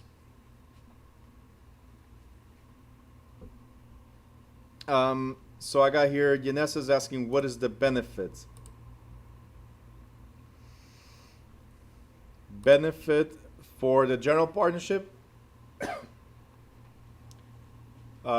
Maybe we cannot do everything on our own, so we depend on, let's say, I'm partnering up with an inspector, I'm partnering up with the carpenter, I'm partnering up with the roof guy, I'm partnering up with, does that make sense? I'm bringing different people, and I do this all the time, by the way. We're going to talk about this under LLCs, which I prefer versus this, but I do it all the time with the professionals that do the rehabs. So I'll ask them if they would like to be partners in it, if they would like to be more involved. So instead of paying upfront for material or for their hours, for the labor, right? Then we split profit. That's the benefit. Okay, so you got to get creative. I just don't do it as a partnership anymore. I do it as an LLC. All right, so the next thing we got is corporations. Now, a corporation, I want you to put this in front of it. Shield. Corporation is a shield. Why do you think? Why do you think all these big corporations, there's people that screw up so much and steal your money and do so many corrupt things, like banks, insurance companies, government, right? They're all shielded or protected through a corporation. The United States is a corporation. So that's one of the reasons why it's very difficult to sue anyone, because they're protected. It's the corporation that screwed up. So if there's a settlement, it's with the corporation, not with the individual. You guys understand? That's why corporations are there. It's to separate the individual from the business. So there's a shield that separates. That shield is called corporation. So, because a corporation is a legal entity, right? Real estate ownership by a corporation is in severalty. Or if there's more than one corporation owning it, it will be tenant in common, right? Because of its possible perpetual existence, perpetual means forever, it might not die, it might live forever, right? Then a corporation cannot hold real estate as a joint tenant. Why? Can anybody tell me what's the main feature of a joint tenancy? Main feature of joint tenancy. Let me know in the chat.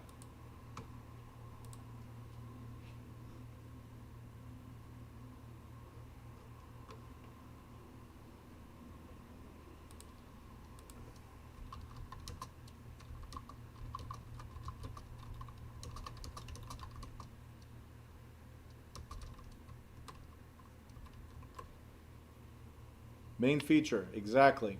The right of survivorship, guys. Right of survivorship. That's the main feature. So, because it's... I love these answers. Oh yeah, that. Because it's the main feature of a joint tenancy is the right of survivorship, and because we just said that corporations might not die, they have a possible perpetual existence. They might not die. They can be revoked, right? They could be dissolved, for instance. So they might not die, but they can. That's why they cannot own it as a joint tenant. Okay? Now, one of the things to remember about corporations is that they're operated by its board of directors. They're managed and operated by board of directors, which are people that we appoint to handle our affairs as a corporation. So there's 40 people here, and I'm going to appoint right now Shady, Luz, Catherine, and Peter. There's the 4 people on the top of my screen right now. You guys are appointed to be the board of directors. The rest of us, we are shareholders or stockholders. We own stock. I mean, they are as well, but we voted them to, over the next 2 years, 3 years, 5 years, whatever, right, to manage the business while we sit back and relax. If something is significant that could damage the business, then all of us have to be part of a meeting, right? So a board meeting, and we have to do our proxy or our votes to whatever motion we're trying to pass. Let's say it like that, okay? So we have to trust these 4 people to manage the whole business. What we need to know is that stock is personal property. We covered that with what is real estate, right? Therefore, shareholders do not have direct ownership in real estate. Shareholders own stock. They own personal property. So who owns the real estate? The corporation. And if there's only one corporation, we already said it, it's in Severalty. Okay? On the right-hand side on top, we have my favorite, LLCs. Okay? Now, why do I say my favorite? If you don't have like a big organization, right? If you're doing just fix and flips, if you have a few buy and holds properties that you have, right? There's no reason to go for a complicated structure like a corporation.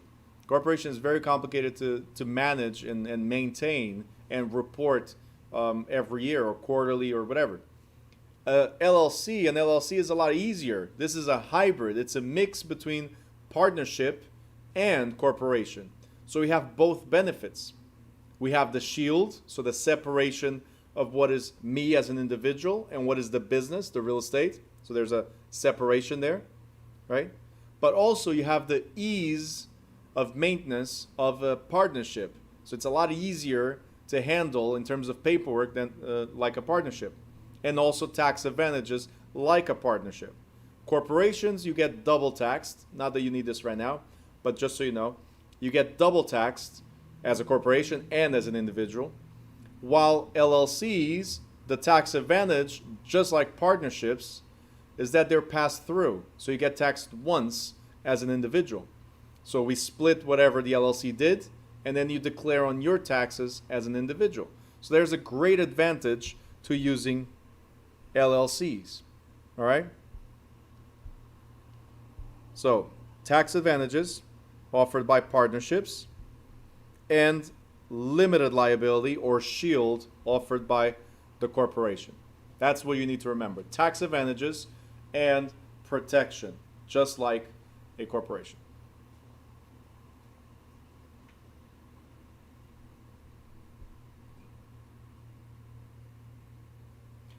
What didn't you get? Everything? All right, so chapter 1. What is... All right, you didn't get what? The LLC or the corporation, the partnership? Or why is the LLC a good thing or why is it a bad thing? LLC? Let me know exactly what you didn't get.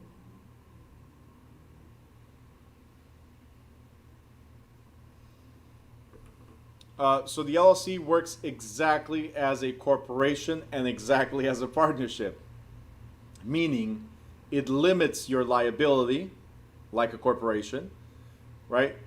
But it has tax advantages. That's all I was saying. It has tax advantages like a partnership.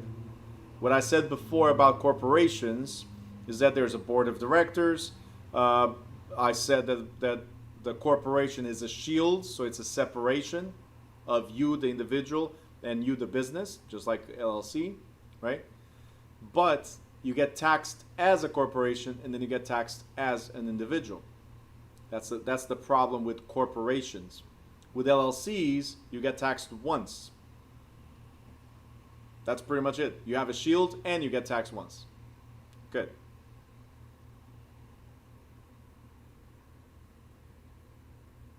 Daphne. Where is Daphne? On my screen. Smile, people. Come on. It's Friday. And you're stuck in the Zoom. Come on. Daphne, you want me to review corporation? What do you mean? What do you want me to... What exactly? Because there's a lot to the corporation. And maybe I can address that and Haya's question at the same time.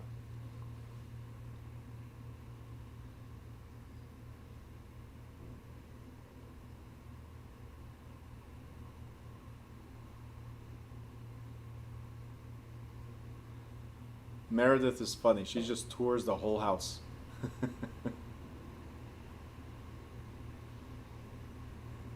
Meredith, I'm going to tell Ria that you're just touring the house instead of being in the class. All right. What is a corporation? How is it created?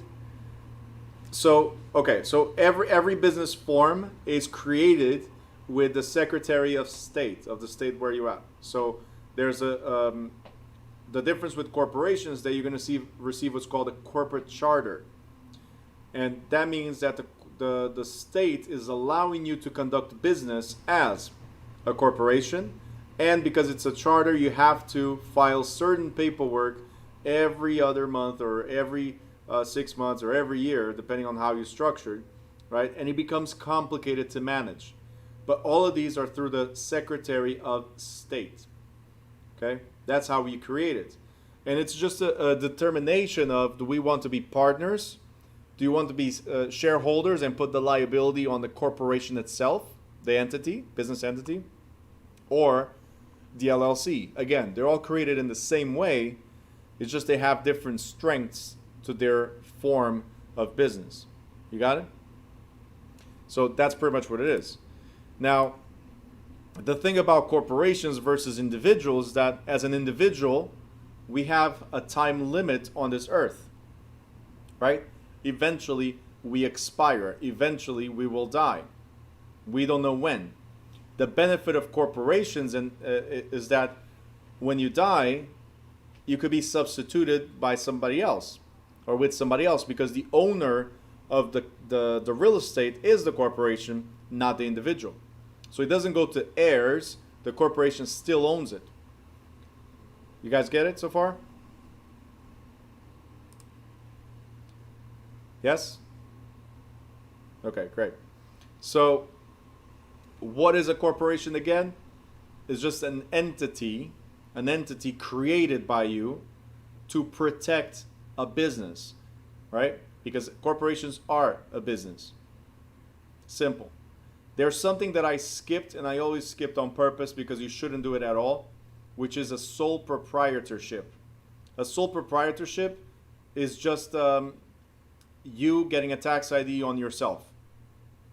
So it really does not protect you in any way, but it's saying that you're self-employed, that you're conducting business, but you're fully open to liability. That's one of the problems. You should always, even if you're just one, open a one member or single member LLC at least.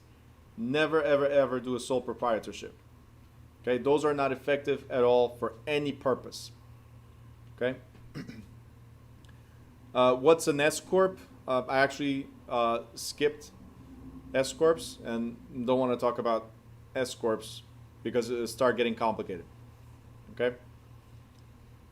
Just don't want to go over that because it's going to start getting a lot more complicated, and we have more of this information on chapter 17, which is investments and businesses. Okay. No, I know it was on Quizlet. It's here as well, right? And it's here as well. Okay.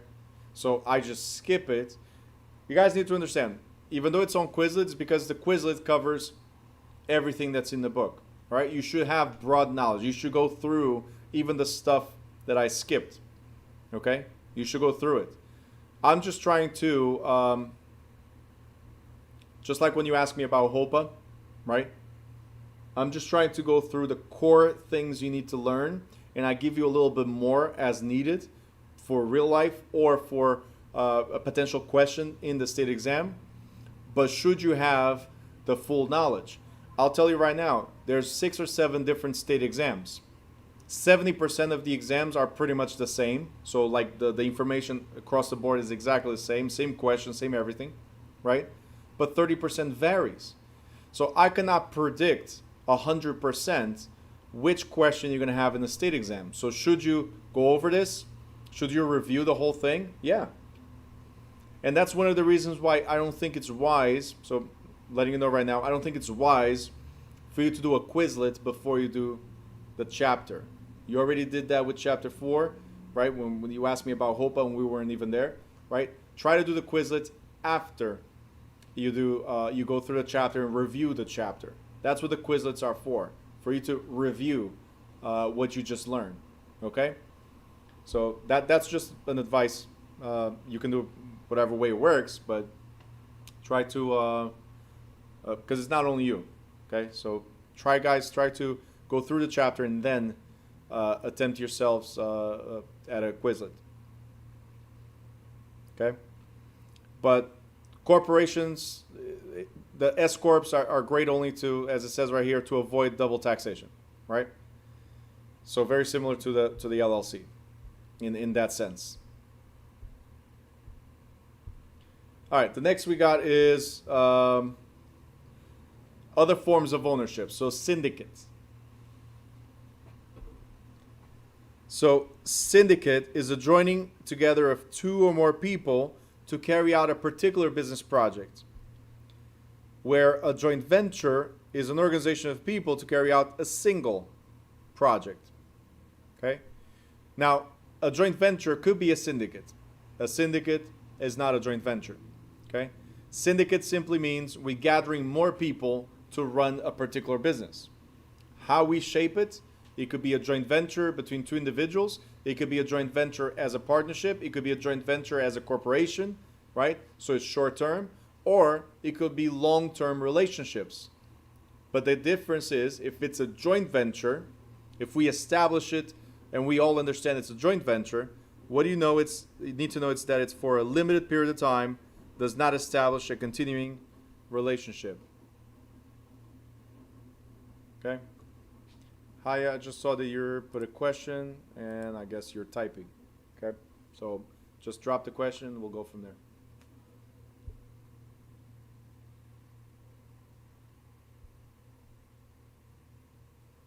Everything else, we're going to repeat all this in chapter 17. Oh, you figure it out? Okay, cool. All right, so to finalize this chapter, we're going to get into growth of condos and co-ops. So condo and co-op, they're very similar, right? The idea behind it is very similar. Is pretty much apartment with benefits, right? So if you think of it that way, apartment with benefits. In a condo, you own the unit. In a co-op, you rent the unit, but you own part of the corporation that owns the building. So co-ops and condos could be under a townhouse scenario, plan unit developments, right? So they have different structures. Sometimes a condominium could be a bunch of single families in a gated community, so a private community. There's a homeowners association, okay? Could be a co-op in that scenario as well. Why do people want to get into these type of ownership? Why? Very simple. As it says right here, single homeowners, one-parent families, or even senior citizens, they might want to take advantage of community living, right, with security and sociability, ease of maintenance, because you're not the one maintaining it. Look, for instance, I don't have time to maintain the house, right? So where would I live considering this? I got 4 kids. I don't have time to maintain the house. With the kids, definitely no time to maintain any house, right? So where would I live? With my mom? I wish. I so wish. If she was still alive, probably that's where I would be right now. But gated community, condos, because somebody else maintains, somebody else cuts the grass, somebody else takes the snow. Do you guys understand? Somebody else has that burden. We pay as a community for that. Also, we might have a swimming pool, exercise rooms, and some other recreational facilities provided in that community. So benefits, right? Benefits that in a single family you might not have, or it might be very expensive to have. You got it? So that's why we get into condos and co-ops. Now, what I'm going to do, guys, right here, I already have it highlighted, as you know. So what I'm going to do, usually what I do, and this is to go a little faster, just to get it over so we can get to chapter 8 still. We're going to go over condo ownership and co-op, and then we're going to come back to established condo and condo conversion, okay? So if you have the physical book, I'm not going to show you the highlights. I'm just going to show you something I have already prepared. I want you to go to the ebook, and then you take the highlights from there if you need, okay? So what I want to do, let's go back to notes from the previous class. If it opens. Boom. And I want you guys to write this.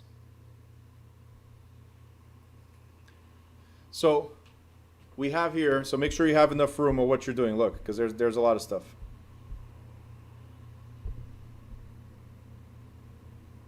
There's a lot of stuff to go through.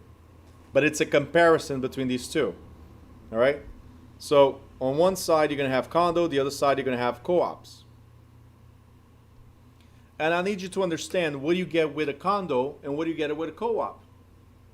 With a condo, you get ownership. Therefore, you get a deed. Because deed means ownership. With a co-op, guys, with a co-op, you get stock and a proprietary lease. Okay, so a co-op, it's a corporation that owns the building, not you. In a condo, you own your unit. In a co-op, you lease your unit. Therefore, in a condo, you have individual tax, individual mortgage, individual insurance, and you are your own individual financial entity. In a co-op, and I'll give you enough time to write this, in a co-op, you have shared taxes because it's owned by the corporation, right? So the corporation pays the taxes and they divide amongst all the owners in the building. So shared tax, shared mortgage, shared insurance, and therefore shared liability. That's the biggest difference between condo and co-op, is the amount of liability you have and also amount of ownership. So these two right here are the biggest differences. There's more, so I'm just giving you enough time to write this down. Condo, you get a deed and you have individual tax, so your own tax for your own unit. You get a mortgage for your own unit. You get insurance for your own unit. And when I say individual financial entity, means if your neighbor stops paying his or her mortgage, does it affect your ownership? No. They lose their their unit, you keep your unit in a condo. In a co-op, because you have shared liability, if enough people in the building stop paying their dues, the whole building could be foreclosed. We share the liability. Why? Because just like in an apartment building, if all the tenants stop paying, doesn't the owner of the building go through foreclosure? Right? Because they can't afford? Well, guess what? The owner of the building is the corporation that you have rights to. Right? So it's a corporation. It's not you as an individual. If the shareholders, the tenants, stop paying, the corporation doesn't have enough money, therefore the whole building gets foreclosed. In a condo, because it's your own unit, one of the things you can do is lease or rent your unit to somebody else. Okay? In a co-op, you might not be allowed to lease to anybody else, because remember, you are a tenant. And if you guys know the rules of being a tenant, right? You know that you need to get authorization from the landlord to sublease to somebody else. You guys got it? In a co-op, you are a tenant. Therefore, you might not be able to lease to anybody else or rent your unit to anybody else without permission of your landlord, which in this case is board of directors.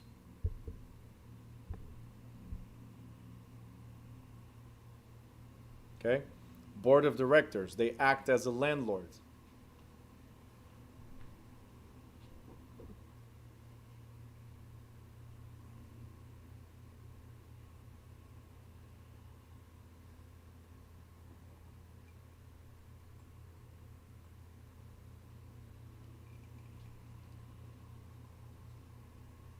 All right?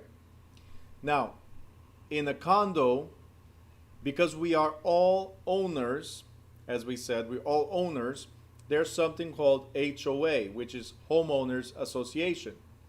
And with HOA, we have something called CAM fees or HOA fees, which are fees that you pay to the common areas, like the pool, the gym, the elevator, and so on. Okay? These are CAM fees, common area maintenance fees, or HOA fees, whatever way you want to see it. Okay?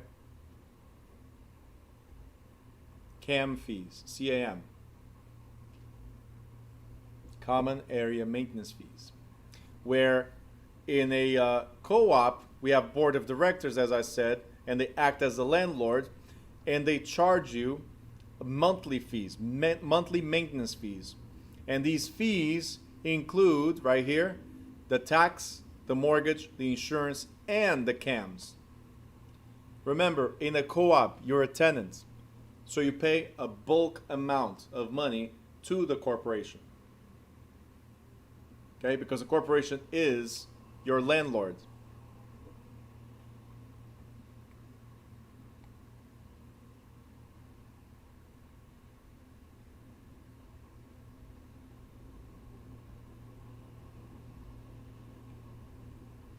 Are we good so far?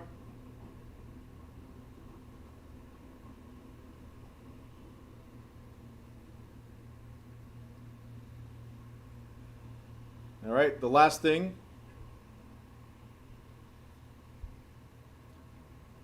We have CC&R. This is covenants, conditions, and restrictions. What does that mean? These are the HOA bylaws, just like we have in the co-op. We have bylaws as well, which pretty much say, covenants, conditions, and restrictions pretty much say you cannot do certain things with the building. Inside, you can paint whatever you want. Inside, you can restructure whatever you want. Outside belongs to all the homeowners. Therefore, if you want to make a change, you need to get approved by the board, by the trustees, by the HOA administration. So you might not be able to put a for sale sign. You might not be able to put certain kind of cars in front of your, like a commercial vehicle, in front of your driveway. You might not be able to paint the front door a different color. Do you guys understand? So there's restrictions in condos, just like there's restrictions in co-ops. And they're restricted by the bylaws or the CC&Rs. Covenants, conditions, and restrictions. Heather, or you get a citation for your mailbox being dirty. Heather, if your mailbox is dirty, we have a problem. How'd you get your mail? Come on. It's outside. You don't clean your mailbox outside? Like, today's a perfect day to clean. Just bring the soap, scrub it. Right? Today's a great day, guys, for you guys to, to save some money. Instead of spending money in water, go outside, bring your shampoo, bring your soap, right? Bring your towel. And then the worst thing that can happen is you get free rent for the next 5 years. That's the worst thing that can happen.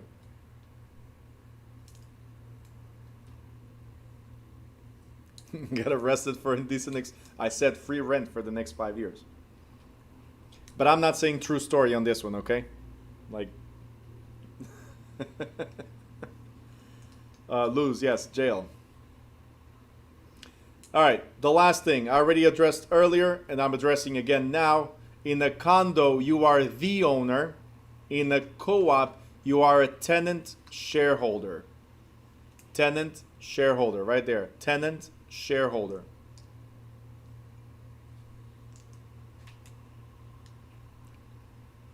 Jane is looking at the screen like, who taught this guy to write? I know, my penmanship is horrible. I know. Sorry. That's why I'm reading it to you.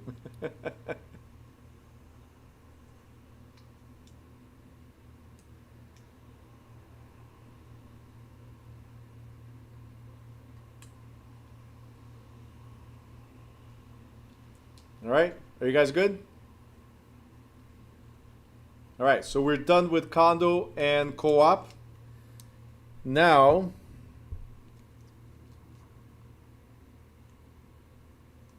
Daphne says, hold on a second.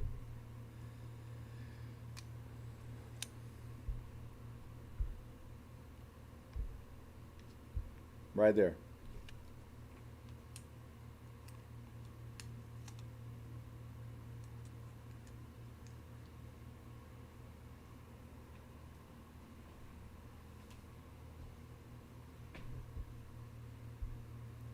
All right, so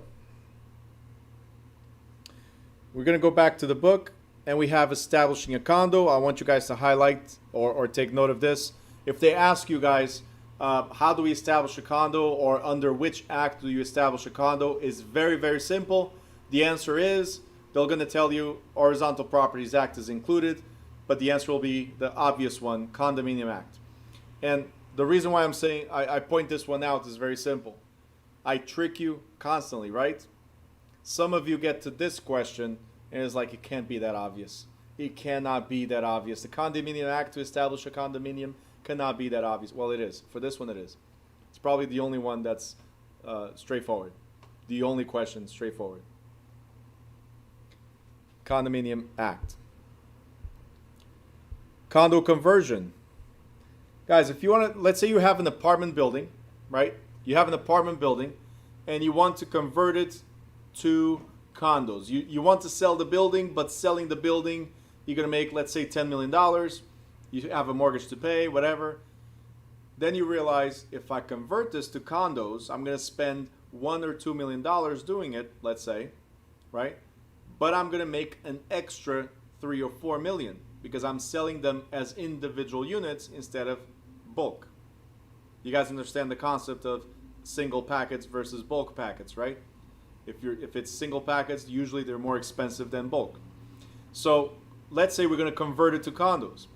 For you to convert to condos, you must obtain approval by the state of New Jersey, right? At least 3 years and 2 months before the conversion may start. 3 years and 2 months before the conversion may start. So that means that it's still going to take a long time. Now, certain people are protected. It says right here, tenants with disabilities, and those are age 62 and older, they may not be evicted. They cannot be evicted if they've lived there for at least 2 years and their income is no higher than 3 times the per capita rate or income, or in any case, no more than $50,000. All you need to know is that these people, they cannot be evicted, right? They have to be allowed to stay for up to 40 years. Up to 40 years as tenants, paying tenants, of course.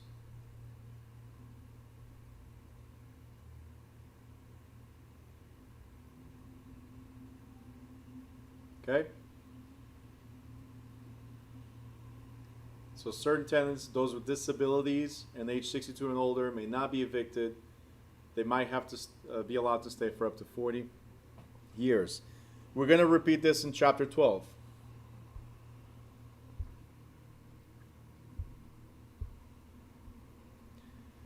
Now, to finalize, we got townhouses. All it means is that it's houses in a row. That's all. They share a party wall. We talked about party wall yesterday. And then we got time scamming, right? So what is this? It's very simple. You're buying or renting a particular week out of a whole year in a vacation home, let's say, right? So you get a fraction of the year's ownership or use of the property. In certain instances, you only get the right to use, so like a tenant, right? In others, you get true fee simple ownership in that real estate. What you need to remember is that you can exchange, you can sell, you can rent a time slot, you can do whatever you want pretty much, subject only to any restrictions in the prospectus of the organization administering the property, right? That's pretty much it. So a timeshare is you get a portion of the year, and that's what you're buying, a portion of the year, whether it's yours or it's a rental, let's say, right to use, but you get a portion. You don't get the whole year.